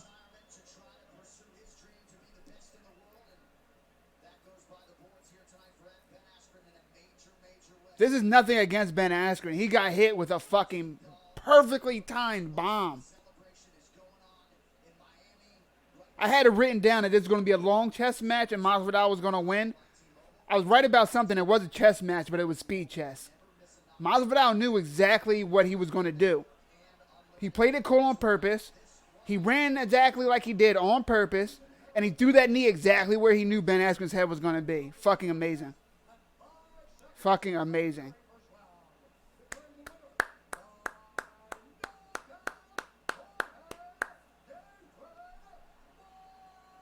Wow. Yeah, not even a three-piece in a soda. Hit him with the super size me real quick. Oh my God.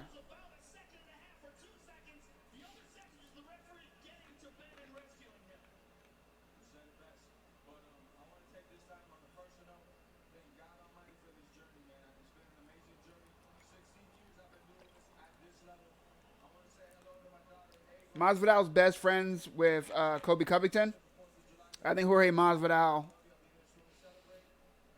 needs to say fuck Kobe Covington, which he already has said, you know, hey, I want the next title shot.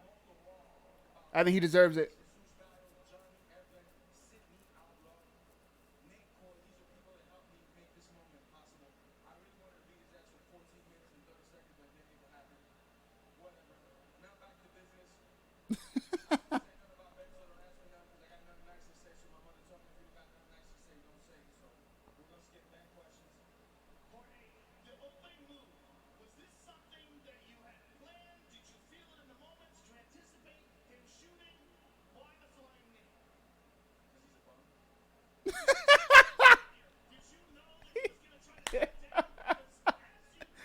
Joe Rogan said, why the flying knee? Jorge Masvidal responds, because he's a bum.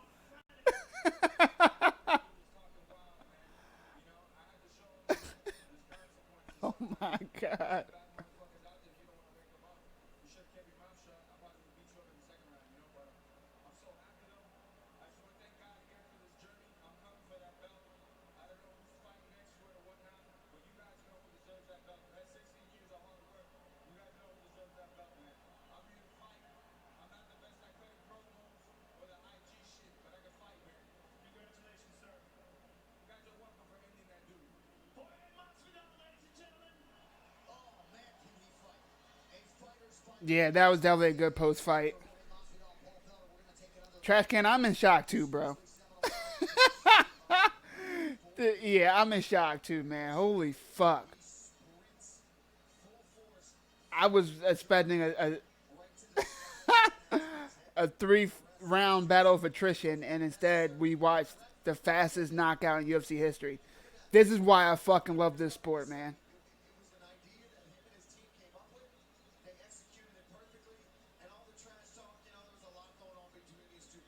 Wow.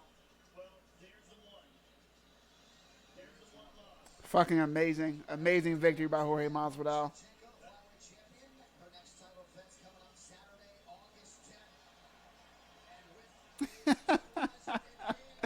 I don't even know what to say about what we just saw. Holy shit.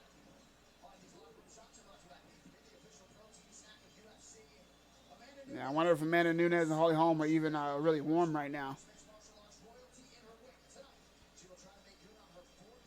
They're probably sitting back, relaxing, and watching that fight.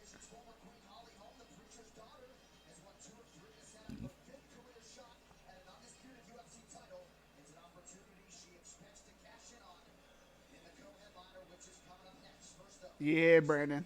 It went down. Oh, did he? I didn't even get to see the embeddeds, unfortunately. I usually catch them, but I haven't saw them.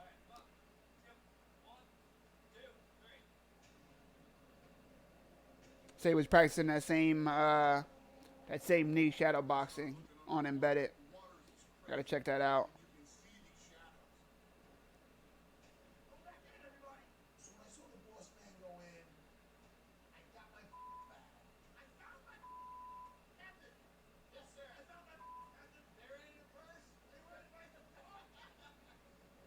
Yeah, so far tonight's been wild. I was definitely wrong on the Luke Rockhold. Thought Luke Rockhold was going to win that one via TKO or submission. Dead wrong. I thought Jorge was going to have to fight for a decision victory. Dead wrong. This is a lot of surprises tonight, man. Gotta love it. And now they're showing fucking Dana White swimming with sharks. Come on, man. This pay-per-view, get the fuck on with the fights.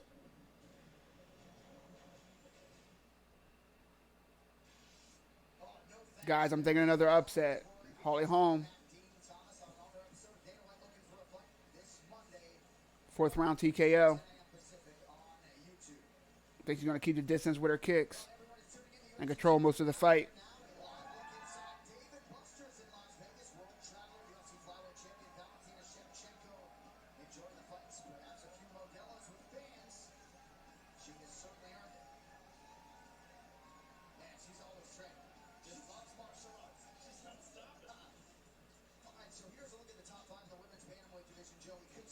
Greg, you do not want to bet me $50 straight up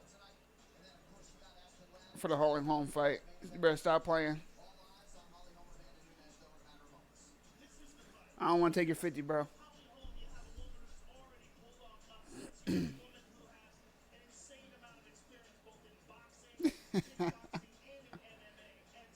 Yeah, I mean, John Jones, absolutely. John Jones pretty much just bet on him every time. I don't know what it is. I don't know what it is, but I have Holm. I have Holm winning this one. I think it's going to be Amanda Nunez's toughest matchup yet.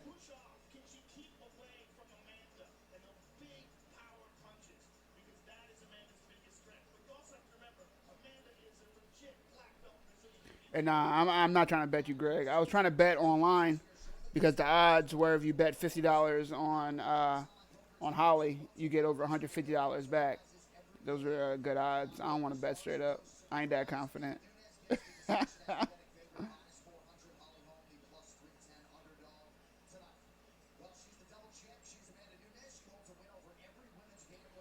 Trash can, yeah, I'm with you, man. I'm thinking something similar.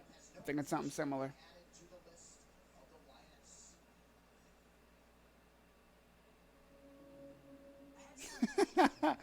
Thank you. Trust me,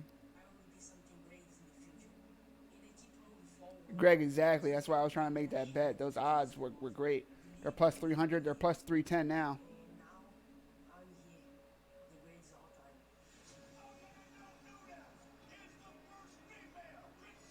Yeah, Ben going and showing that he was going to go for that shot no matter what.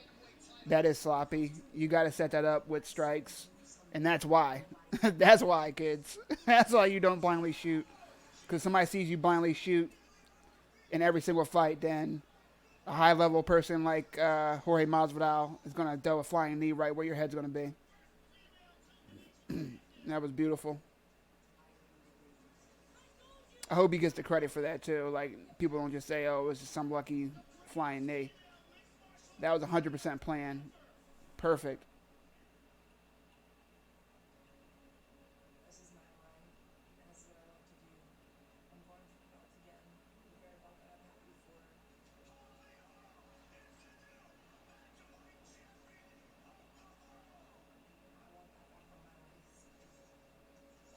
Damn, yeah, that MVP fight was crazy.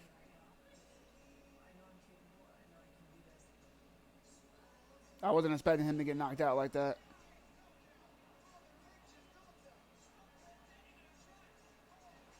Yeah, that's exactly what he did. And I mean, I guess that's the difference from like uh, people watching and then the coaches behind the scenes making plans for something like that. Like, all right, we know exactly how he opens. We're gonna make sure something's there waiting for him. That was so perfectly planned. That's so impressive.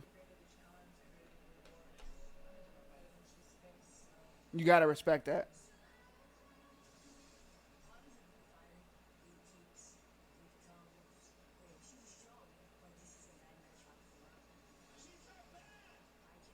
Guys, if you're new to this stream, don't forget to subscribe if you're on Twitch or YouTube watching me. I'll be here for every major fight, whether it be boxing, MMA, whether that be a Bellator, UFC, PFL, bare knuckle boxing if it's a big fight. Also, original content, fight picks. Some more goodies coming to you guys soon. For anybody that checked out my fight picks earlier today, thank you. Appreciate it.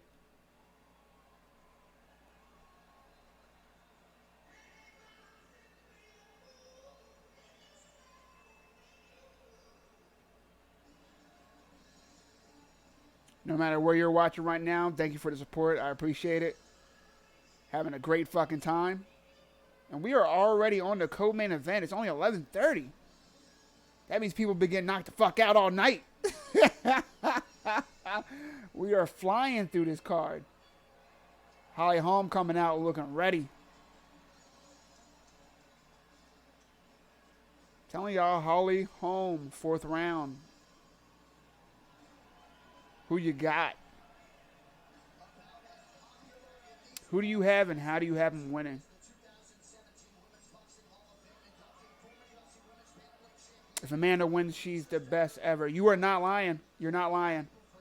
There, no matter who you like, no matter who you're a fan of, you can't argue Amanda being the best if she beats Holly Holm. Holly Holm's the last big name left for Amanda Nunez to beat. She's beat them all. I still think Shevchenko won that last fight, but at the end of the day, Amanda won. At the end of the day, Amanda has 2 wins over her. She has the scalp of Ronda Rousey. She has the scalp of Miesha Tate. She has the scalp of Cyborg, the scariest woman on the planet. Holly Holm's the last one.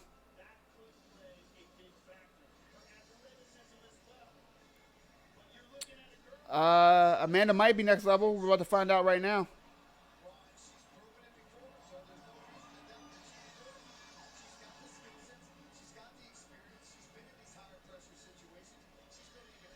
Yeah, Holly Holm beating Ronda, even though Ronda and Amanda are totally different.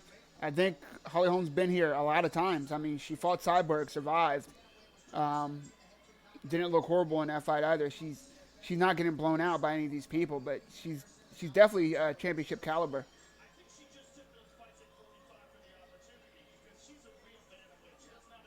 But but when she beat Ronda, she showed that she can be a world beater. She doesn't shrink uh, in the shadow of all that glory that they're being given by the outside world. She doesn't give a fuck. I think that means a lot coming into a fight like this.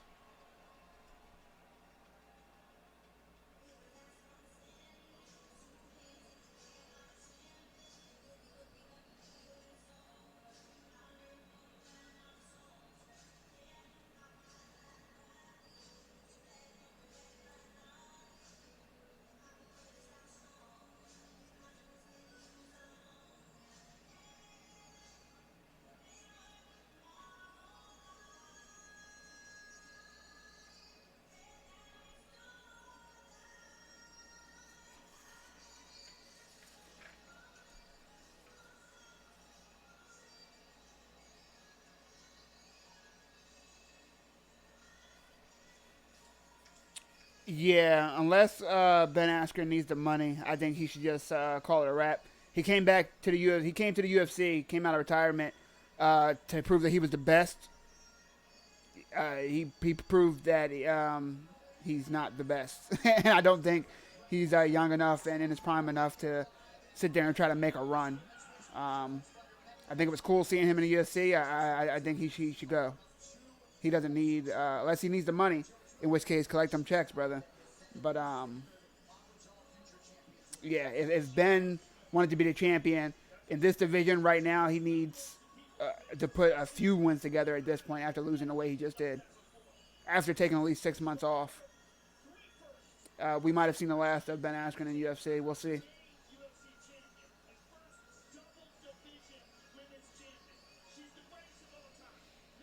Brandon, yeah, man, I see those kicks.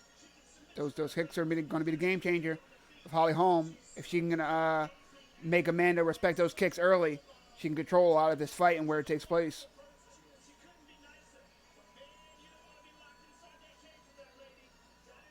She won't survive this one. We'll see, bro. We will see. What's going on, Miguel? Welcome, bro.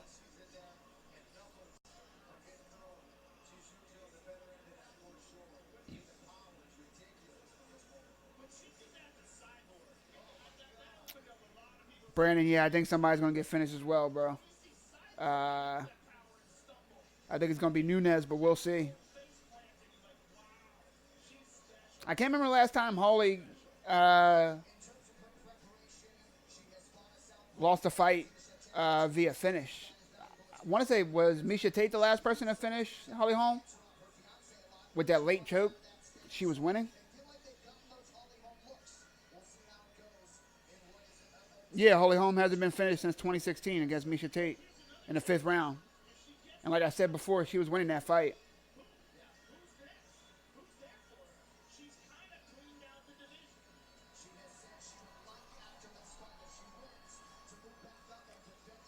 If Amanda wins this fight, she has to go back up and fight Cyborg. Dana White says Cyborg was offered a fight and didn't take it. I don't believe him. But I think Amanda's done everything she really can do in women's martial arts, mixed martial arts, if she beats Holly Holm. But if she wants another big paycheck, it's up in 145 with the Cyborg rematch.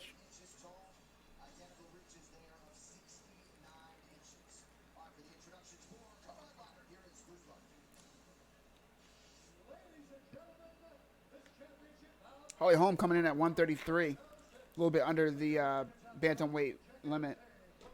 Odd to see her come in so low, especially against Amanda, who's coming off a fight looking really strong at 145. Maybe she has mismanaged and cut too much accidentally. Who knows?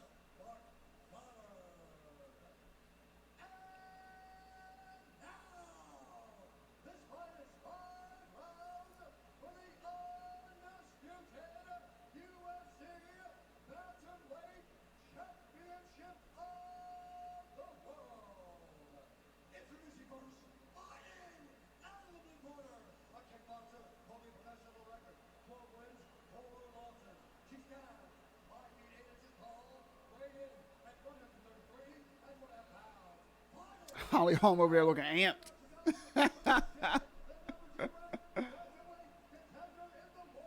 Askren equals Sonnen. Don't say that shit now, John. You picked fucking Ben Askren to win. Don't call him Chael Sonnen now. Yeah, if he needs money, he can go somewhere in Japan. That's the truth.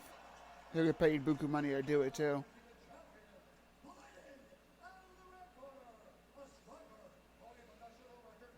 Yeah, I think they're both really hard to finish.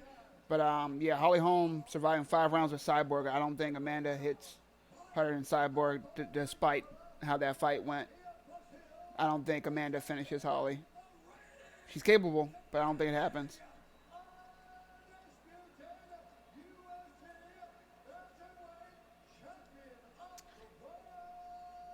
Yeah, I agree. GDR did play dirty in that fight.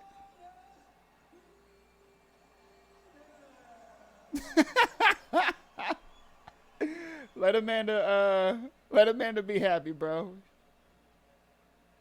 She walking out with a girl. She ain't got no worries, man. Leave her alone.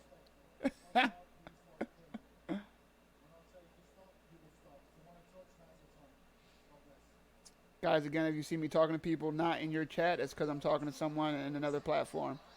Right now, we are live on Twitch, Facebook, YouTube. This is the co-main event: Holly Holm versus Amanda Nunez, UFC 239. Let's go. It's been a crazy fucking night so far, guys. Let's keep it up. Appreciate you guys being here with me.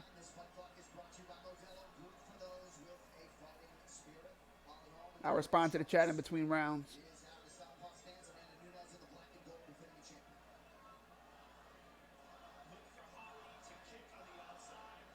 Right now, they're just filling each other out. Holly Holm is pressing forward slightly, pushing Amanda into the cage. Just with pressure. Body kick from Amanda. Teep kick from Holly.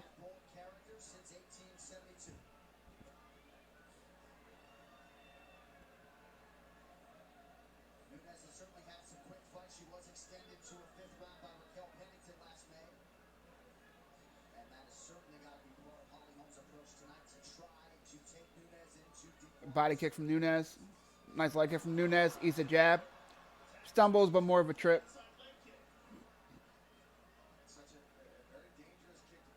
You can tell Holly's definitely ready to those strikes anytime Amanda tries to attack her legs.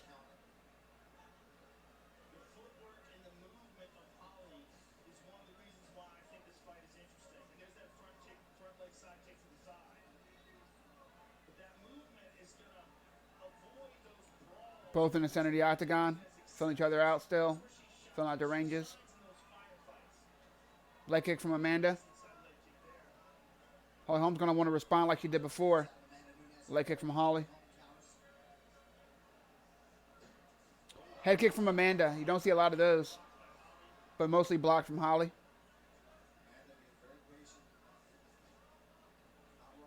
Couple of feints from Amanda, trying to get reads on Holly.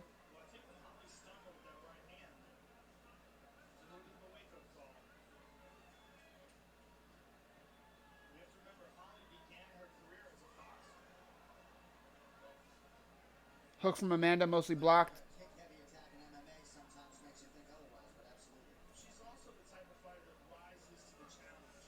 Body kick from Holly. Leg kick from Holly.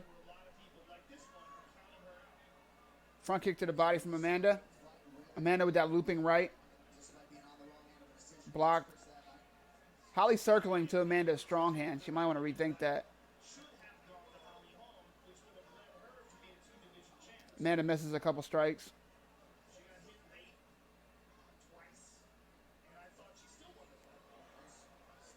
Oh, Amanda slipped a nice hook. Ate a couple knees to the body for it, though. Amanda with the trip. Holly able to use a wizard to get right back up.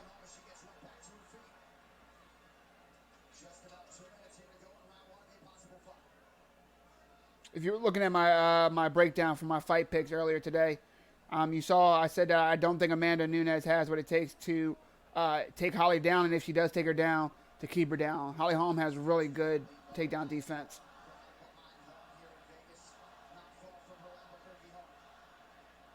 Amanda looks to be having fun. Ate a leg kick.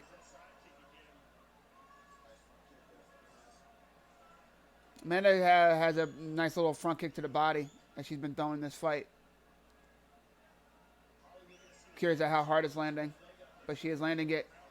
Nice 1-2 from Amanda. Oh, more like a 3-4. Nice jab from Amanda. Stepping into it nicely.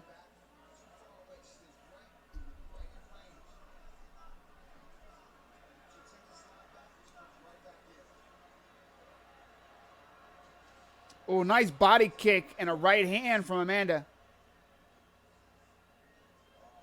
Oh, Amanda with a head kick.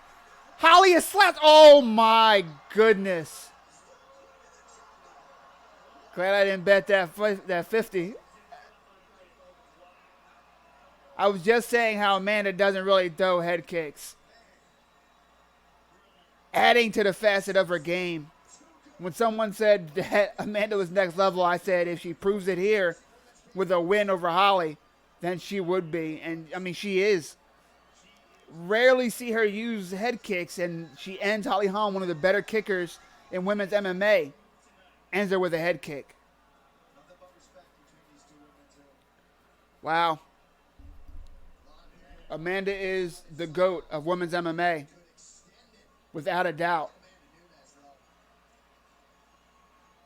Without a fucking doubt, Amanda Nunez is the greatest mixed martial artist in women's MMA history.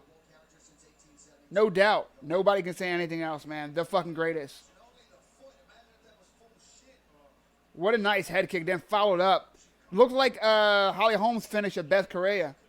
Question mark kick. And then end with the really hard punches on the ground. Holly Holm like froze, not knowing what angle to attack Amanda in. And Amanda took that moment of hesitance from Holly and gave her a head kick. And then followed up a vicious ground and pound. Jeez. Yeah, Amanda did beat everybody. She's beaten every single person that's ever come up against her.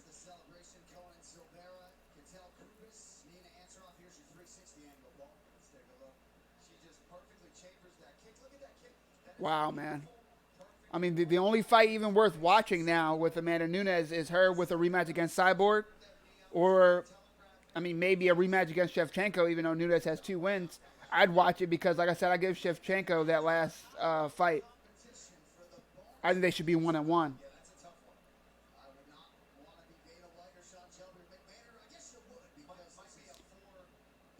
I don't think there's going to be a fight of the night bonus. They're talking about who's going to win the bonuses tonight. I don't think there's going to be a fight of the night.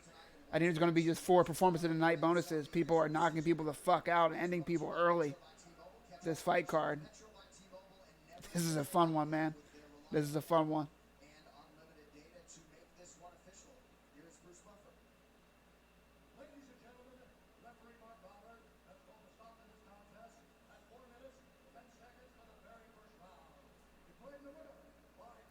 Wow.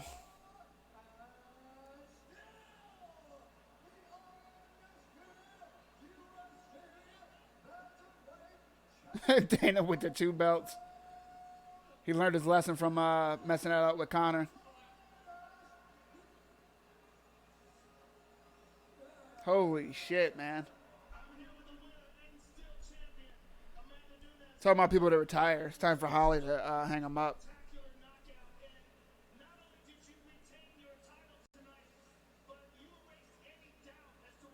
She's better than a lot of these girls without a title, but she's not better than any of the girls with titles.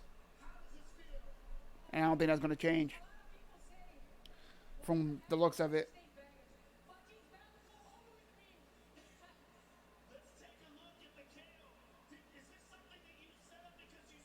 Yeah, these fights are flying, man.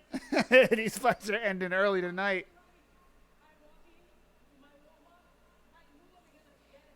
Usually they end about 1:30 around my way. We're barely going to break midnight.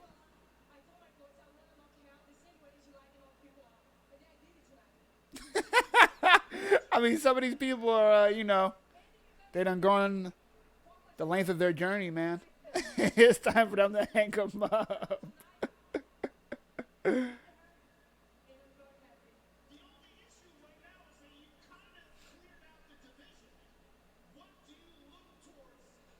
I mean, Holly's gotten so many title shots, you can't give her another one. Like, can you?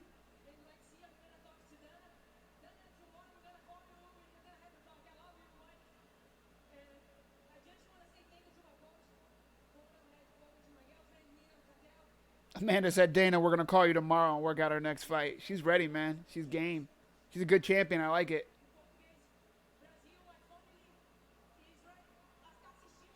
No, there is not going to be a John Jones upset. Absolutely not. No possible way.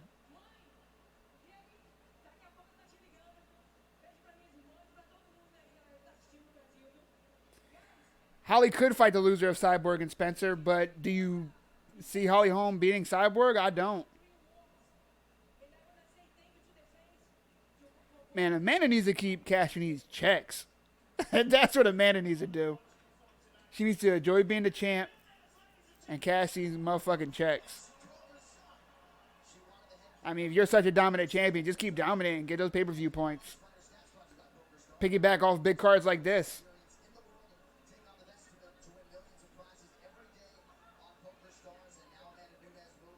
If I'm her, I'm just cashing checks until someone takes both of my belts away, and then I'll retire.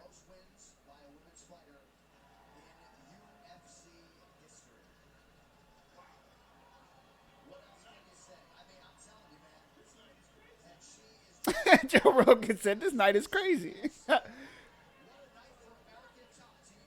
Well stated, Joe. Well stated. I don't think you can feel bad for Holly, man. She gets so many fucking title shots. And she's been a champion before. It's not like she's never been a champ. I mean, don't beat the brakes. Most people don't get as many title shots as she does. But it's definitely time to stop giving her title shots. If she really wants to stay and work at another title shot, she's gonna have to string together some victories. Talking about 3 or 4. It's tough because, like I said, she's better than a lot of the girls in bantamweight and featherweight division. But she's not beating those champs. Frankie Edgar does get a lot of title shots. But Frankie Edgar also puts together a lot of winning streaks as well. He puts together some nice winning streaks. Not this time. Not this time. But he had a win streak going before that Brian Ortega fight.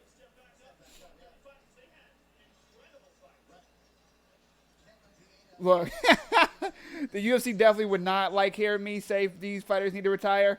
But I care more about the fighters, man. I just don't like seeing certain people get their face busted in and they're not achieving what they want. People like Jim Miller, Clay Guida, who are just out there and they're like, I'm going to get some wins, I'm going to get some losses, but I'm going to get a lot of fights and a lot of checks. I respect that. I'm cool with that. But if you're saying, like Holly is, that she wants to be a champion again, and you see that they don't have a path to be that champion, what are you getting punched in the face for? If you say it's not for money, you say it's not for glory, you just want that belt, but you can't get that belt, you've tried 4 or 5, 6 times, like, might be time to hang it up.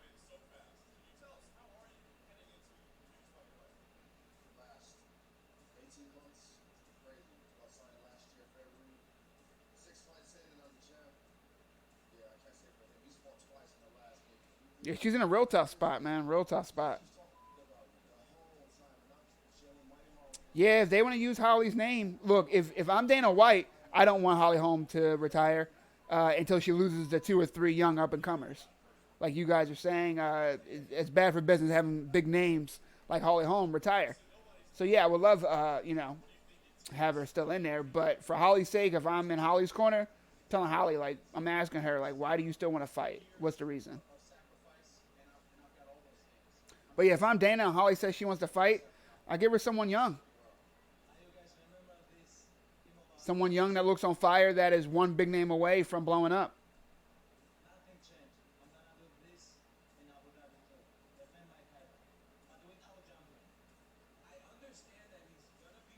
Yeah, she might become a gatekeeper if she's cool with that. I mean, that's up to her. Only she knows that. I can't wait for this Stipe DC fight, man. DC looks very, very confident in their face-off.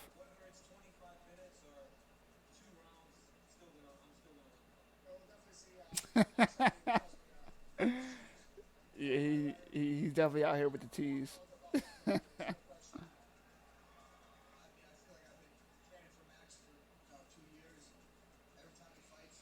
Ortega versus the Beat. I don't know. Dana White said that Brian Ortega was going to fight on the Mexico City card. When is that? He said Yair Rodriguez and Brian Ortega were going to fight on that card, but he didn't announce. Yeah, that's September 21st. He didn't announce them fighting each other,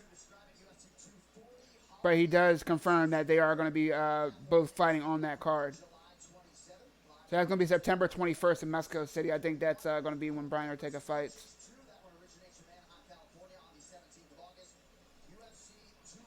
But I hope it's Brian Ortega versus Yair Rodriguez. That'd be a cool fight.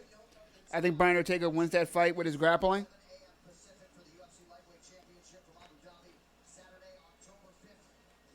I still want to see what happens next with Korean Zombie.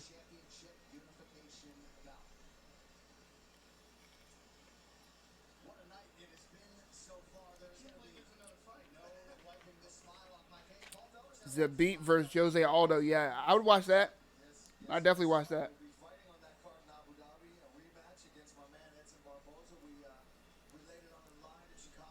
Oh, Paul Felder just announced him and Edson Barboza are having a rematch in Abu Dhabi. Woo! That's going to be a good fight. That's going to be an exciting one. Both those guys come and bring it. That's going to be cool.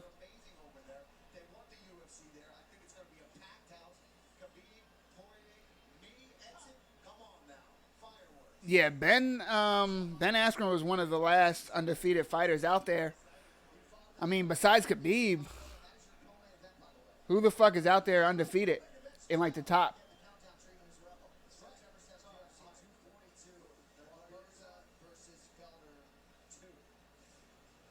If you guys know of any other undefeated fighters, let me know. That's a real good point. Next Saturday, Jermaine Duranamy versus Aspen Ladd. Uriah Faber versus Ricky Simone. Josh Emmett comes back versus Mirsad Bektic. Benel Darush fights on that card. That card's not bad. It's not bad. Definitely not star-studded, but I do want to see what Faber looks like coming back.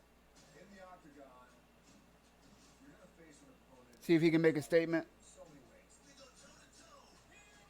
John Jones is undefeated as far as I'm concerned. That's a good point.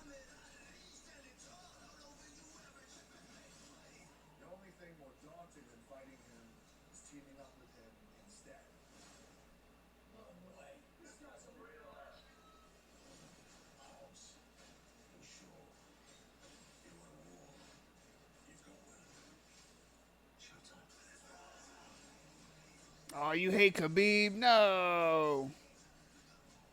Because I'm Irish. That's fair. That's fair.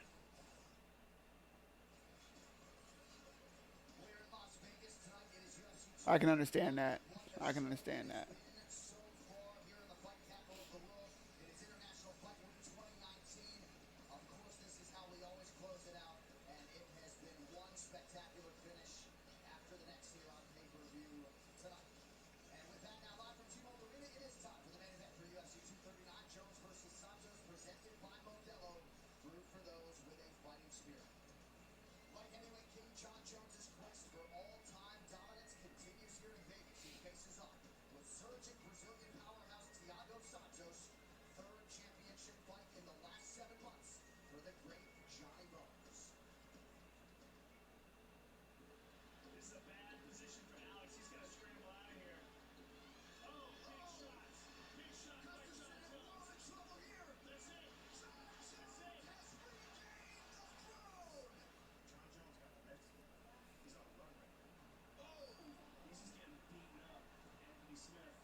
Oh, shit.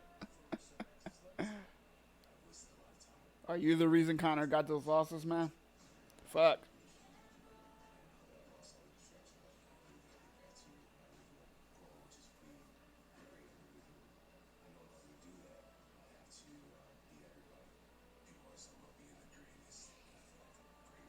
I'm trying to be excited for this fight. There's been so many fucking crazy finishes that I don't know how this one is going to be any different or any more exciting, I should say. I mean, I hope they keep it up. You never know what to give it a John Jones fight. It can be a dominant finish or it can be a dominant 5-round, kind of long drawn out fight. Nice to watch either way, but the way this card's going, man, I just want to see another fucking first round knockout. I want it to be the shortest card in history. It's like I haven't even had time to digest everything that's going on, man. This is going to be a fun one to look back on.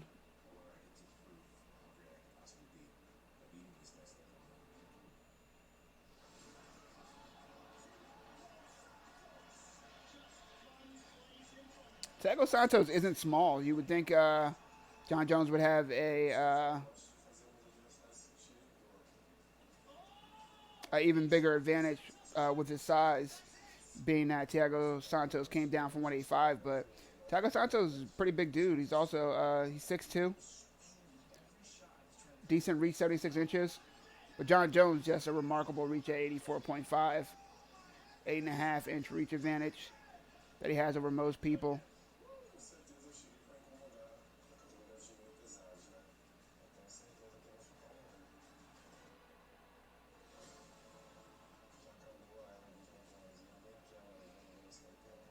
You see Thiago Santos' path to victory, man.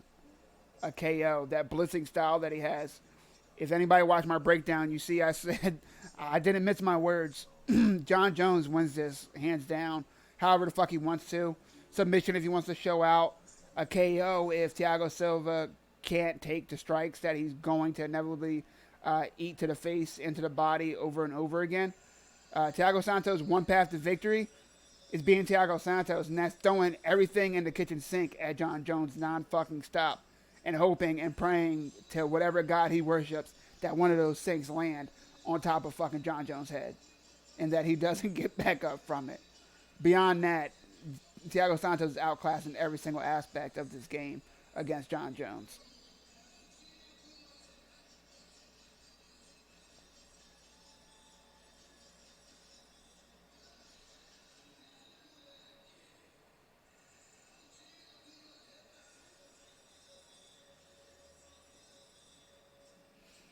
I mean, look, if John Jones wants to wrestle Thiago Santos the whole fight, he has the skills to do so. His wrestling, grappling, jiu-jitsu all surpasses Thiago Silva. He can win this fight however the fuck he wants to.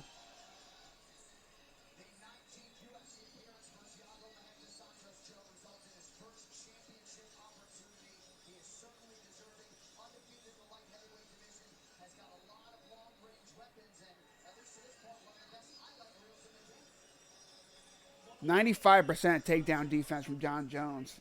How ridiculous is that for how long he's been in the game at the UFC, at the top of the game?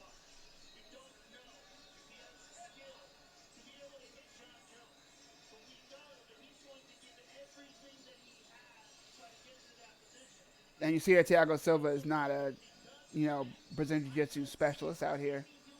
If he gets taken down, there's little he can do other than fight to get up, and I don't think he's big enough, strong enough, or fast enough, or skilled enough to get up from John Jones being on top. I want Jones to go to heavyweight as well to fight DC if he beats Stipe. That's the fight that I think everybody wants to see. DC said it, and John Jones said it before. It's going to be Dana White having to open up that checkbook, paying them a lot of money to fight each other at heavyweight. They both have reasons not to take that fight.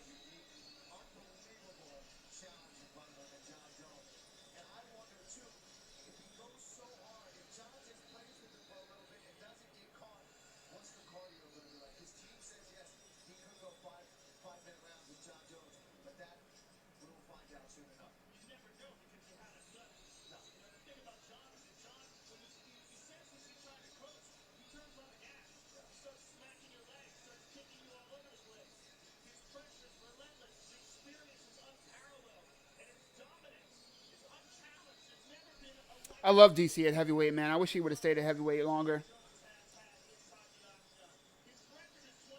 I think he could have had a dominant reign up there. I think he could now, but he wants to retire soon because of his age.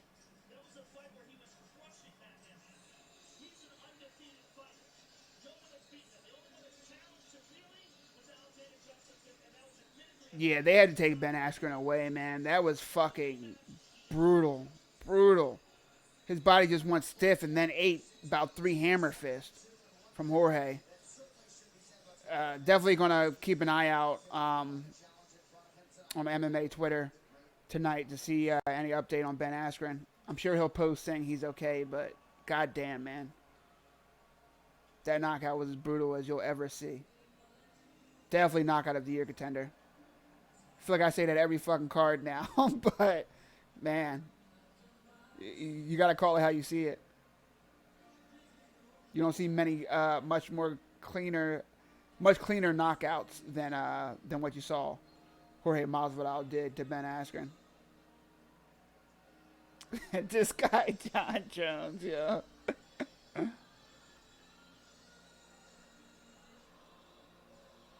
Yeah, that's definitely brain damage.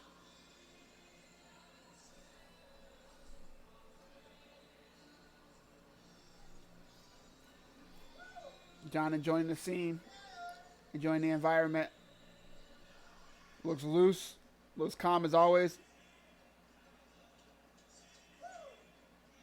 Looks excited, ready to have fun. No matter what you have to say about John Jones the person, John Jones the fighter is fun to watch. No, Ben Askren is not okay. He will be, though. He will be. I'm sure he will be.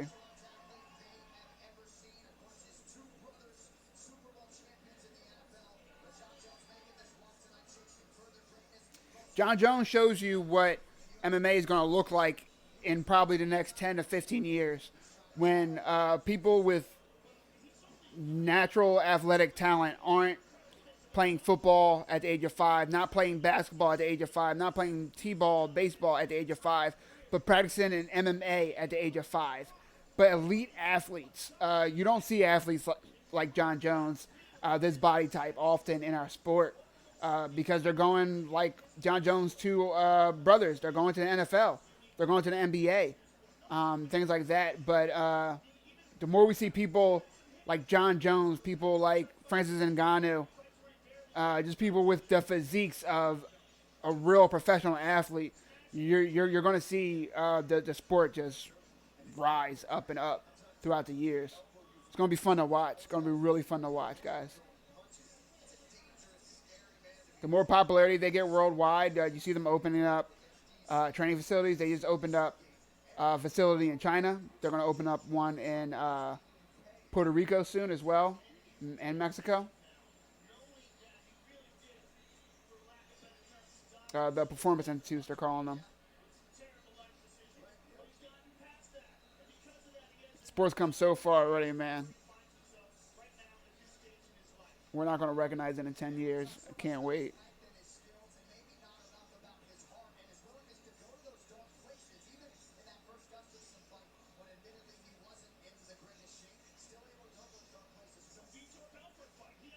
Yeah, Ben could be employed as a wrestling coach for any program or any MMA gym.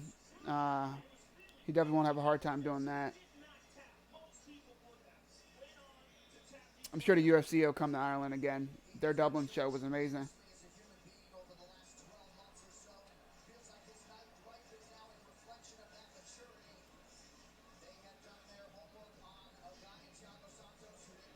The champ is here.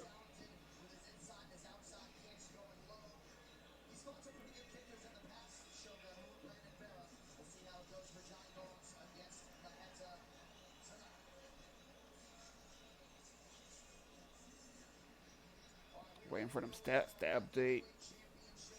They coming.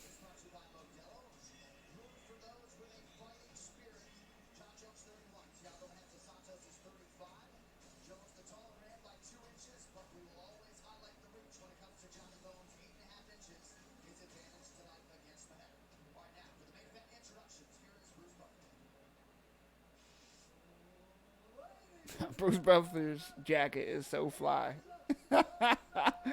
want two of them. Guys, if you like what I'm doing, please like the video, subscribe to the channel. We are at the main event of UFC 239. And we are live again for any major sports combat sports event. I will be here. Bellator, MMA, any type of MMA, PFL, UFC, bare knuckle boxing event if it's big.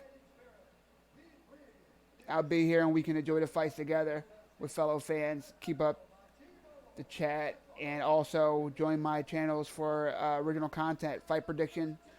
Posting fight predictions today, and I'll have more original content coming. The next stream, guys, will be Tuesday, July 9th for Dana White's Contender Series, Season 3, Episode 3. I was on the fence about going live for the Contender Series, but all two of the cards have flown by, and they've been really good, really exciting. I think the rest of the season is going to be more of the same.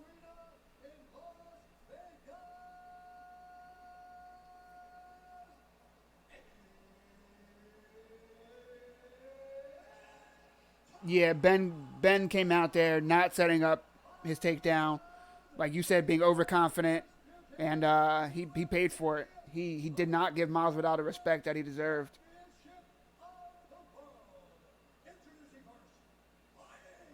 Yeah, Conor could definitely sell out an 84,000 person stadium, easy. I think just I want to see the size of the stadium that they have Khabib fighting in Abu Dhabi. But yeah, Conor in Ireland, he'll sell out any stadium you put him in.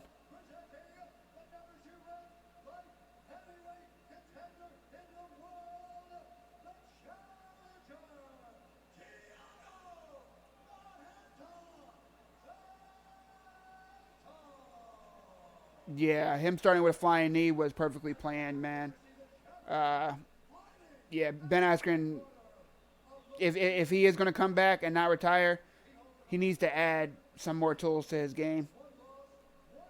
You can't come out there like just shoot for an empty single leg like that, or you're going to get met by somebody's knee or their shin or their fist.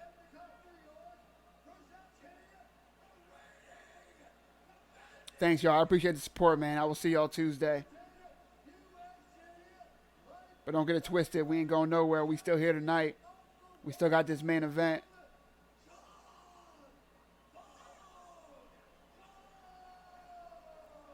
Appreciate the hell out of the support, guys.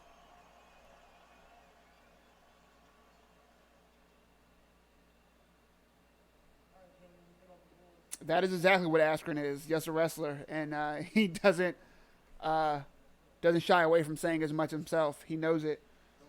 So far, it's been enough, but fighting someone as smart as Masvidal, he kept saying Masvidal wasn't smart, which is insulting. Masvidal didn't like it, and you saw how he felt about it. Masvidal has been doing this a long time for a reason. He's really experienced, and he showed that experience. He showed that game planning. Ben paid for it. Here we go, guys.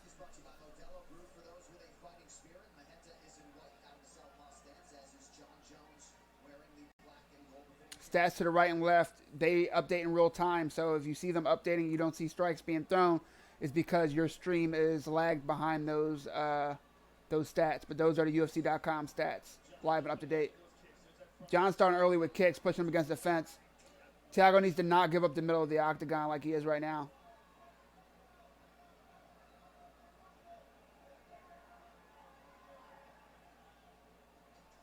Nice leg kick from Thiago Silva. More of that.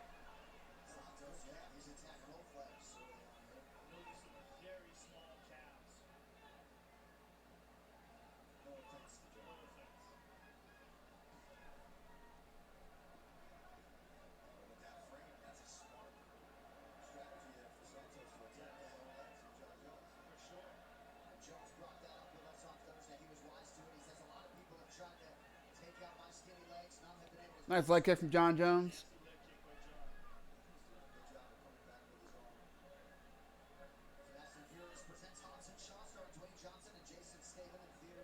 Body kick blocked. Blocked by Silva. Silva gives Jones a leg kick.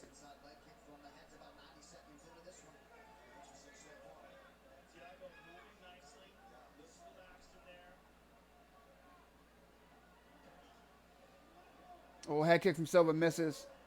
Silva wants to be careful not to gas himself out from all those kicks. Nice leg kick, though.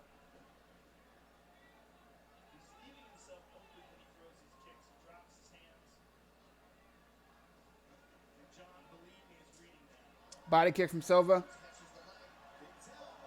Jones catches it, tries to go for a takedown, then tries to get a spinning knee off that. Spinning elbow, misses. But that was a hell of an elbow that he threw. He threw that with a lot of bad intentions behind it.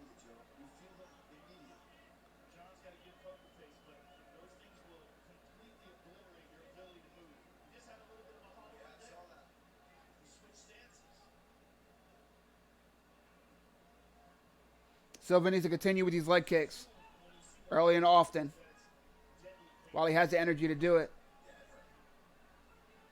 The longer this fight goes, the better Jones' chances are of getting a finish, in my opinion. Head kick blocked by Silva.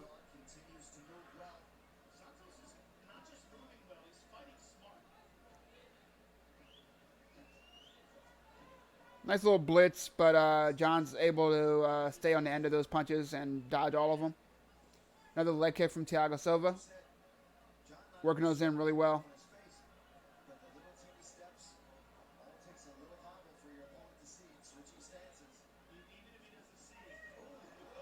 Thiago Silva with a blitz again.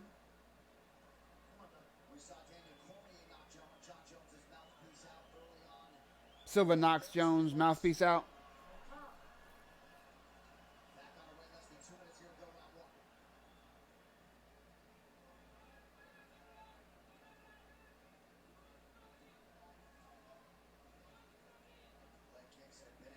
Nice leg kick from Jones. Thiago Silva throwing really hard. I like how Thiago Silva's fighting. Nice little blitz. Like I said, Thiago Silva just has to beat Thiago Silva. That's his best chance. He's not overthinking. He's coming in when he wants to. When he's on the outside, he's working those leg kicks. Not letting Jones just get comfortable and walk him down the whole time. Those hooks look scary when Thiago Silva throws them. Thiago Santos. I'm sorry, I called him Thiago Silva. Have I been doing that all night? I hope not.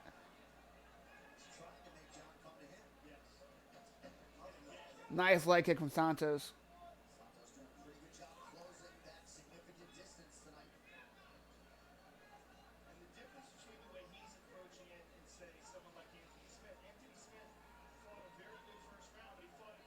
Leg kick from Jones.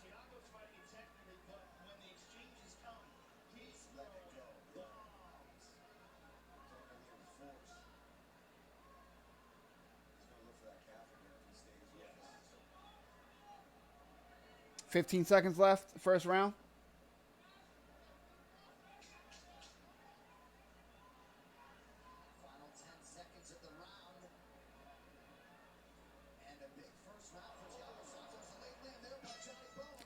Spinning kick from Jones. Doesn't really land. I give that round to Thiago Santos. Yeah, I know. I caught myself. I'm like, wait, that is not Thiago Silva. That's my fault, guys.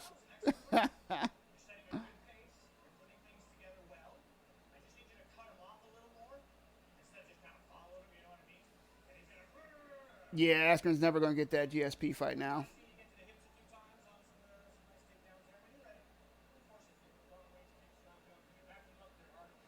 I think 100% Masvidal had the foresight that that's what he was going to do. I think that was planned perfectly.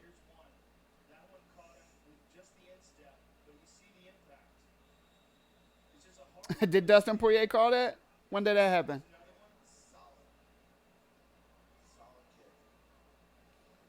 Yeah, I feel like Thiago Silva might be in jail. That sounds right.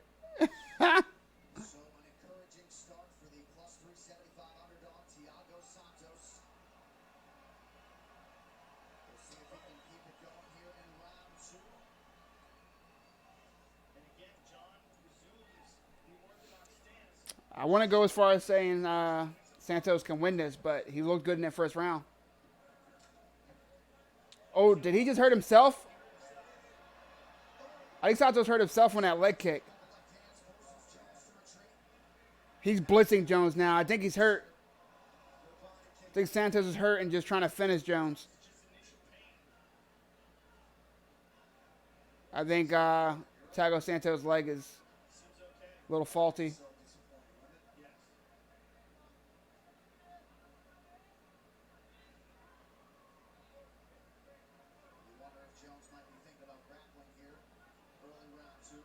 Santos needs to get back to the center of the octagon. He doesn't want to be against that cage, giving Jones a lot of opportunities to work the clinch or work a takedown, where he has really big advantages at over Thiago Santos.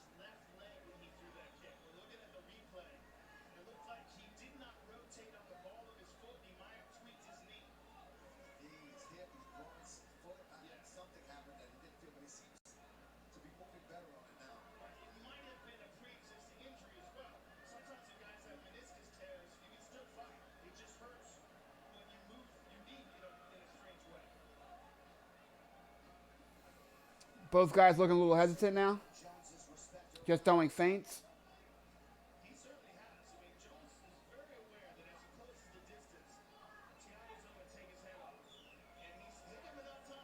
You see Santos isn't throwing those leg kicks. I think he's hurt, man.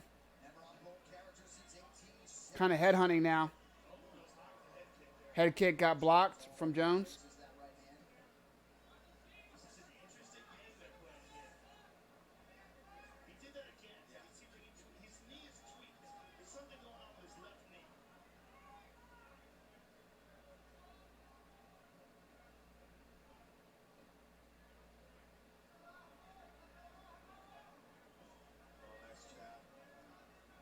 I think Jones missed that jab.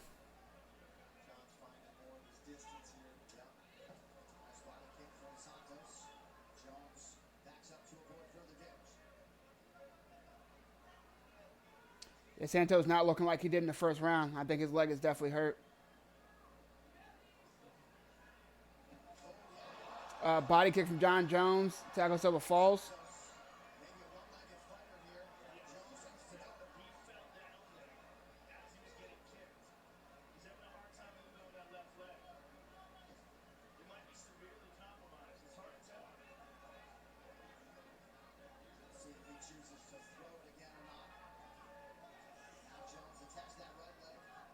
Jones with the leg kicks. Body kick from Jones.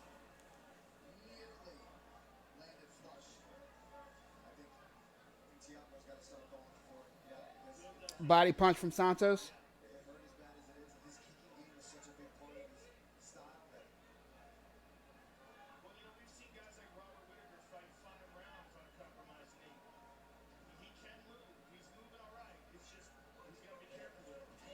Oh, Santos, nice little blitz. Lands one in that exchange. Oh, nice head kick from Santos. Mostly blocked, followed it with a leg kick.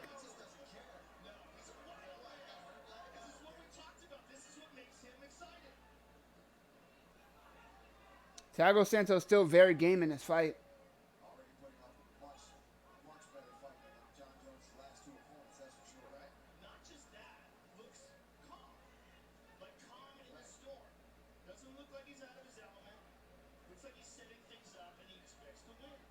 Thiago Santos back to throwing kicks. I think his leg might feel a little bit better.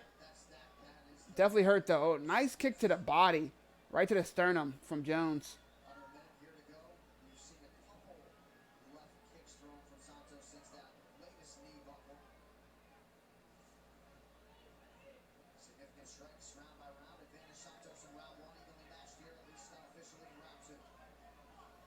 I think this round is still up for grabs. With 30 seconds left. Missing will kick from Santos.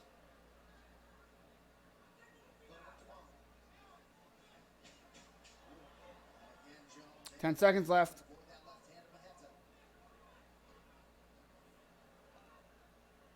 John Jones tried to throw a couple spinning kicks.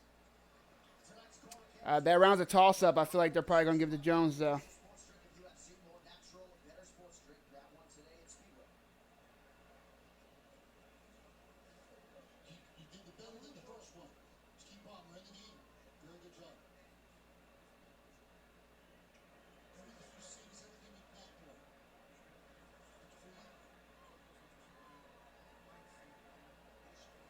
Yes, I know his name is Santos, guys. That's bad. That's my bad. I got caught calling him Thiago Silva. Y'all right. Yeah, I agree. First round definitely Santos. Second round, who knows? But I feel like because it's a toss up, they're gonna give it to the champ. Definitely a good fight so far.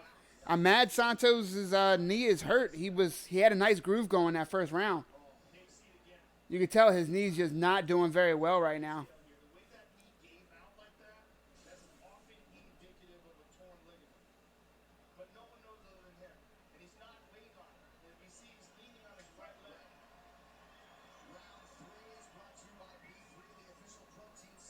Yeah, I feel you, Slim. Ben Askren kind of, some people might have him 0-2 right now.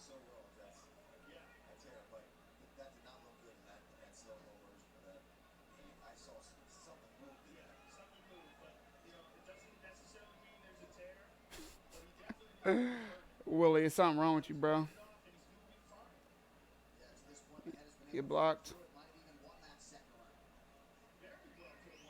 Someone told me to show the fight so I can get banned from YouTube.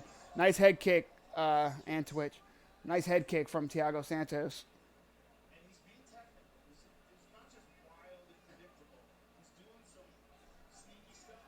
Nice leg kick from John Jones. Thiago Santos returns that with a leg kick of his own.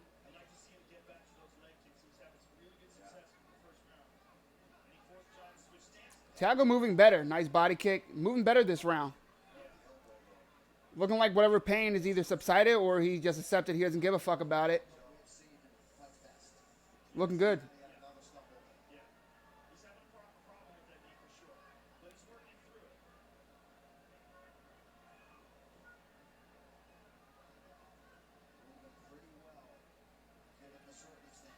Whoa. When he goes into those blitzes and starts trying to trade with Jones, he lands every now and then. Oh, nice counter from Jones.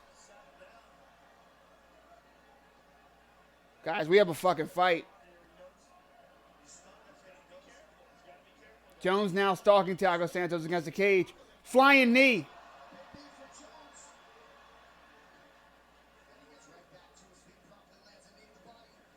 Thiago's leg is definitely hurt, man. You see it buckle every now and then.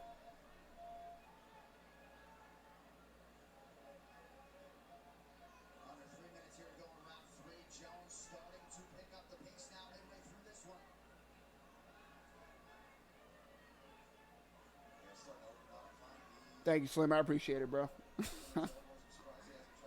That guy's crazy.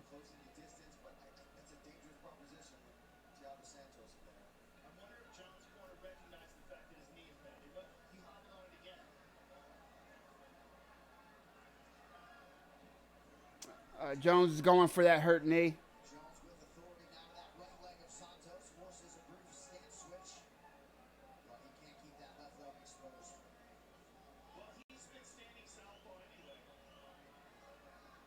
Oh, nice leg kick from Thiago Santos.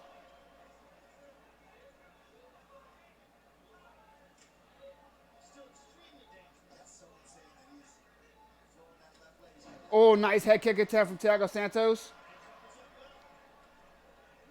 Eats the elbow for it. Cut at the hairline.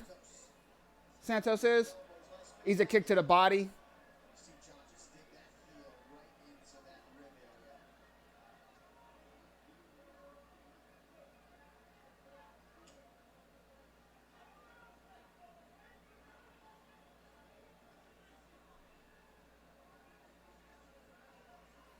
Oh, head kick from John Jones.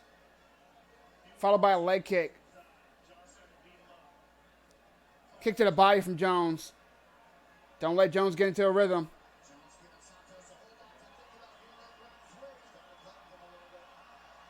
Jones with the head kick. Jones with a leg kick. Santos has to answer. He can't let John Jones get into a rhythm like that and just bully him.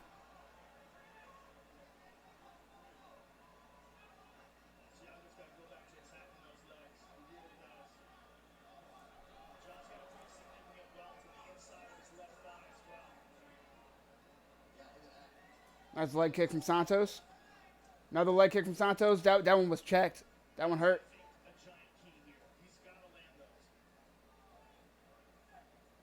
Santos can't keep backing up.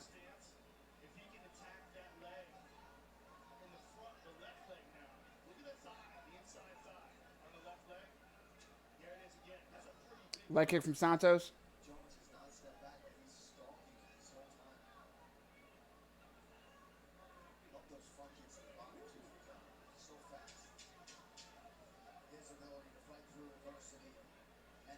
Every time it's 10 seconds left, you see Jones throwing some type of spinning technique.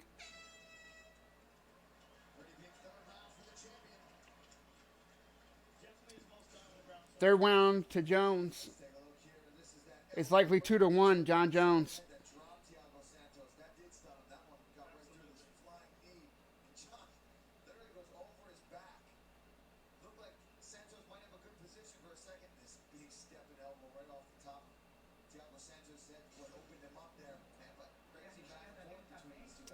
Yeah, boring compared to the fights tonight, but overall, man, I'm loving it. This is what the top of MMA looks like, man. Two guys trying to figure each other out. It's a lot more competitive than what I thought, which I'm happy about.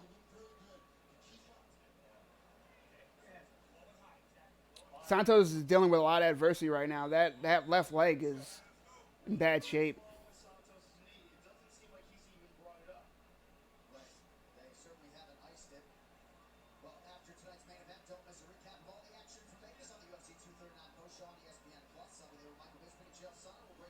No problem, man. No problem, Slim. Thanks for the support, bro.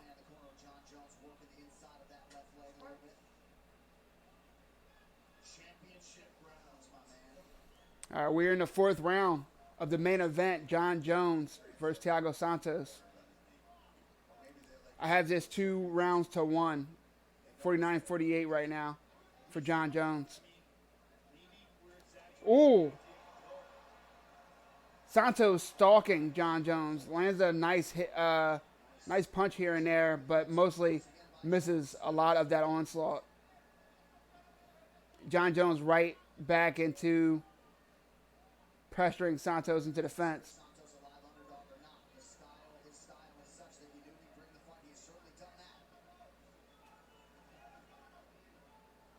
Jones with a lot of feints trying to get Thiago Santos to react. Nice kick to the body from Jones.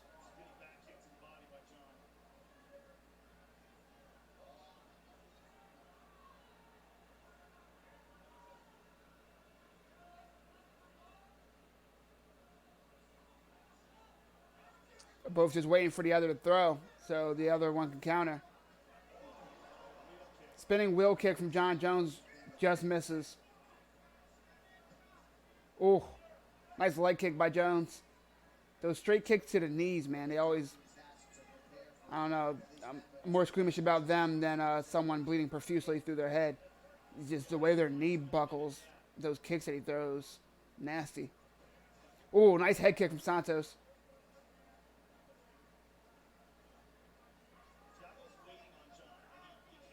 Both men with a lot of feints.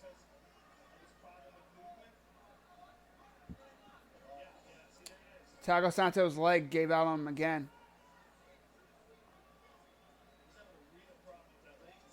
And he's still throwing kicks with that leg. It's ridiculous. What a tough bastard Santos is. He can't let himself have his foot against the cage. All right, he blitzes his way out of there.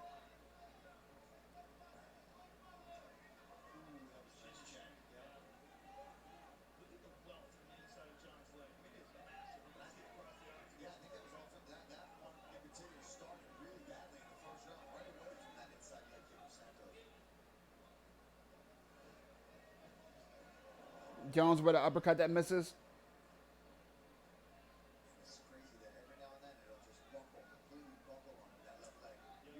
Leg kick from John Jones. Thiago Santos does a hook to get himself off the cage.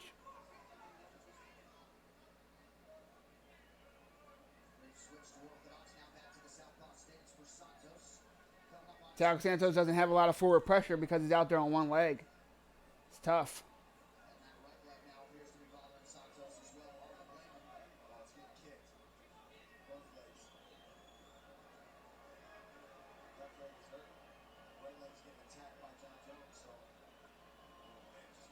Spinning back fist. Thiago Santos ducks under that. Walks back to the middle of the cage. Eats a leg kick.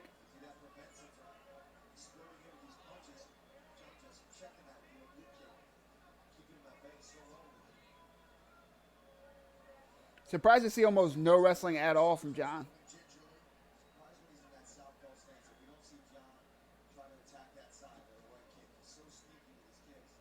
But right now, John is winning this round. Santos needs to do something. Easier said than done because he's out there on like a half a leg now because it looks like his right leg is suffering injury as well. But he has to do something. He has to get back to those leg kicks. He has to get back to mixing up to the body. He has to get some forward pressure in there. It's a body kick from John Jones. Head kick from Jones. Superman punch from Jones.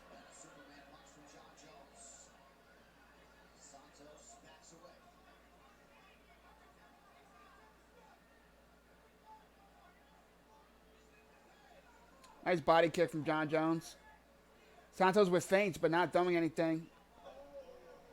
Lands a leg kick and hurts his own leg, Thiago Santos. He is really hurt.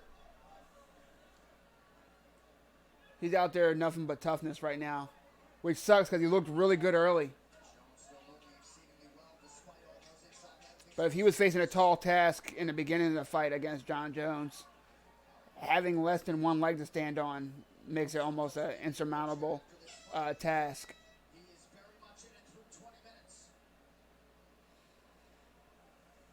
I think it's 3 rounds to 1. I think Thiago Santos has 5 minutes to knock John Jones the fuck out.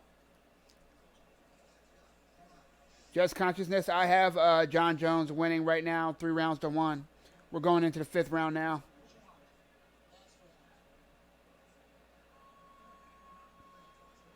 Yeah, Thiago Santos is looking better than I've seen anybody look against John Jones in a long time. I can't argue with that.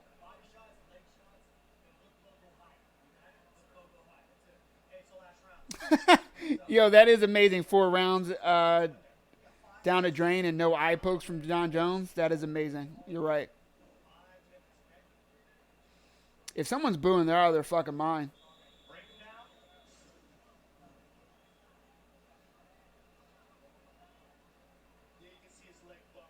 I mean, I wonder if Jones knows the extent of Thiago Santos' leg injuries right now. They're showing his leg pop. Shit.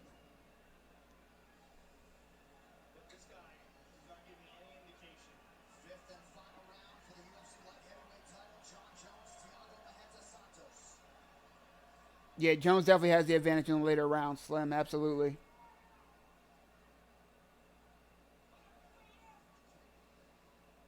Yeah, I think it's too late for Santos. I think he's too beaten up, too worn for the finish now. Should have threw it all in that first round, unfortunately. I definitely want to see Thiago Santos in a rematch. Not immediate, but eventually. John Jones is winning. 3 rounds to 1, I have it. Thiago Santos is out there on one leg, but is still throwing kicks with his hurt leg. That's a champion mentality right there. You got to respect this guy.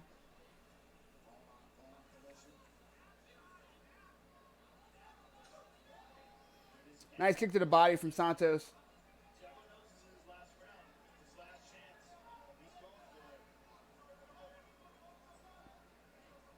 John Jones still looking relaxed in his 5th round. Thiago Santos looking the opposite of that. Looks really anxious, waiting to just throw one really big strike. John Jones knows it. He's being hesitant. He's being smart. Fighting like a champ. You see Thiago Santos, even when he throws too big of a punch, it's hard for him to keep his balance standing. I can only imagine the pain Thiago Santos is in right now.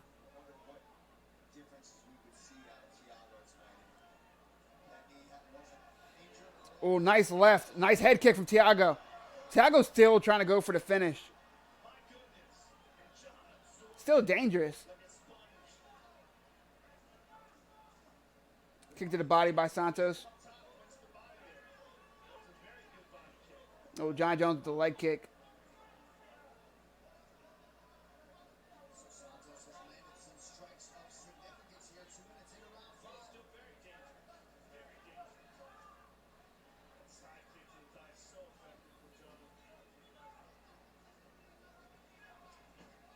John Jones with the side kicks to the leg and to the body now.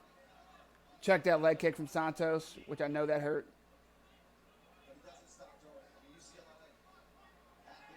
That side kick to the leg from John Jones, really effective this fight. Thiago Santos buckles again. Jones sees it, throwing a lot of leg kicks. It's starting to hurt me watching Santos try to balance himself on that fucking leg. It's nasty, man.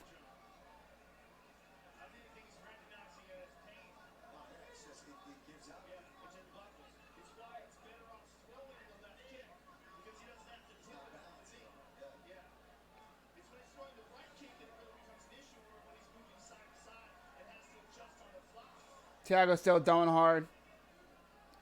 Still throwing big strikes. Jones still being smart, staying on the outside of those big strikes, then coming in with those leg kicks and hitting him when he's off balance. Or following up with more leg kicks. I think Jones is content with winning the decision right here.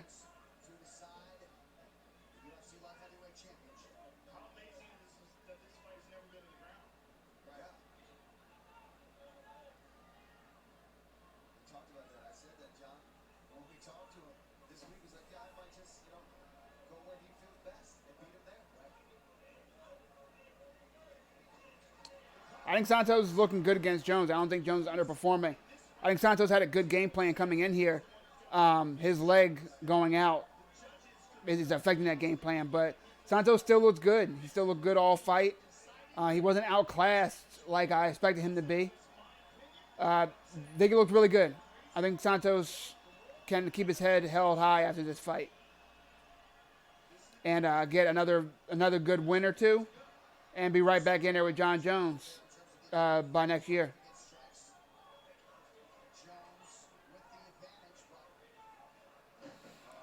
Look, Santos just goes for a leg kick and falls. Can't keep his balance.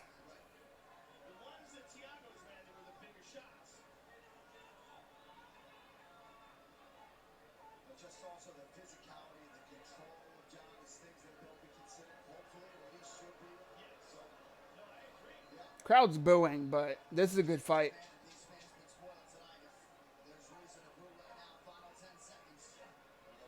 They got spoiled by all those finishes.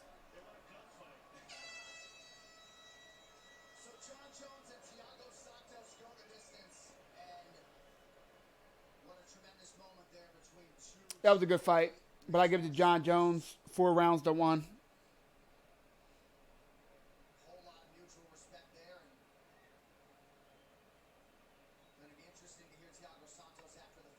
Yeah, I think Jones respected Thiago Silva after eating those leg kicks early and seeing Thiago's strength and filling it in there. I think John Jones respected him and played a smart fight. There's nothing wrong with what John Jones did. John Jones just won a hard-fought title defense. And the reign continues. I think John Jones' next fight, to me, it should be at heavyweight versus DC. I don't know what other fight excites anybody, to be honest with you.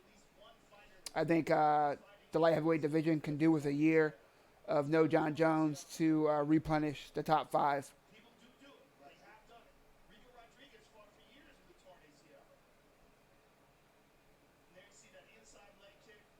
Santos definitely has heart. Fight's over now.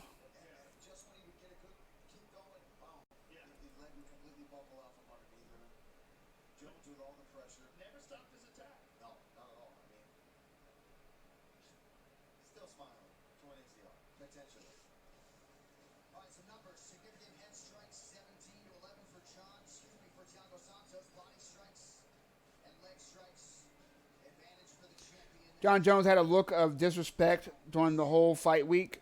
I think Thiago Santos did enough to earn the respect of John Jones tonight, though.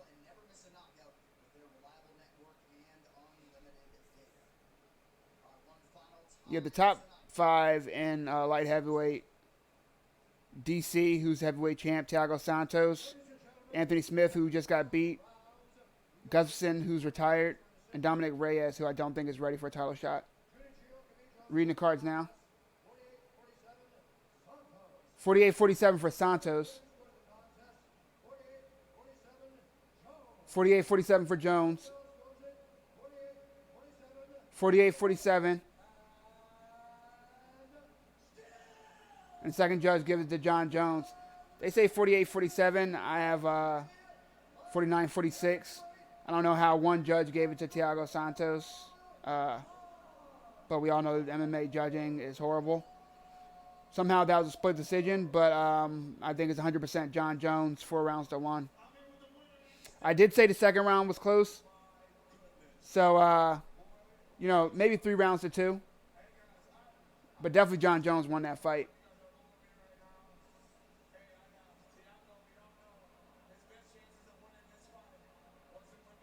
Yeah, Walker needs another fight, man. Walker needs another fight or 2. Really surprised John Jones didn't go for any takedowns.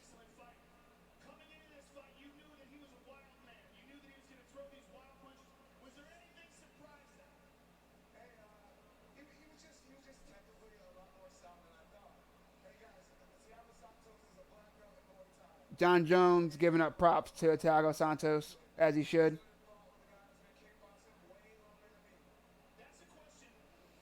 Yeah, judging almost screwed him for real.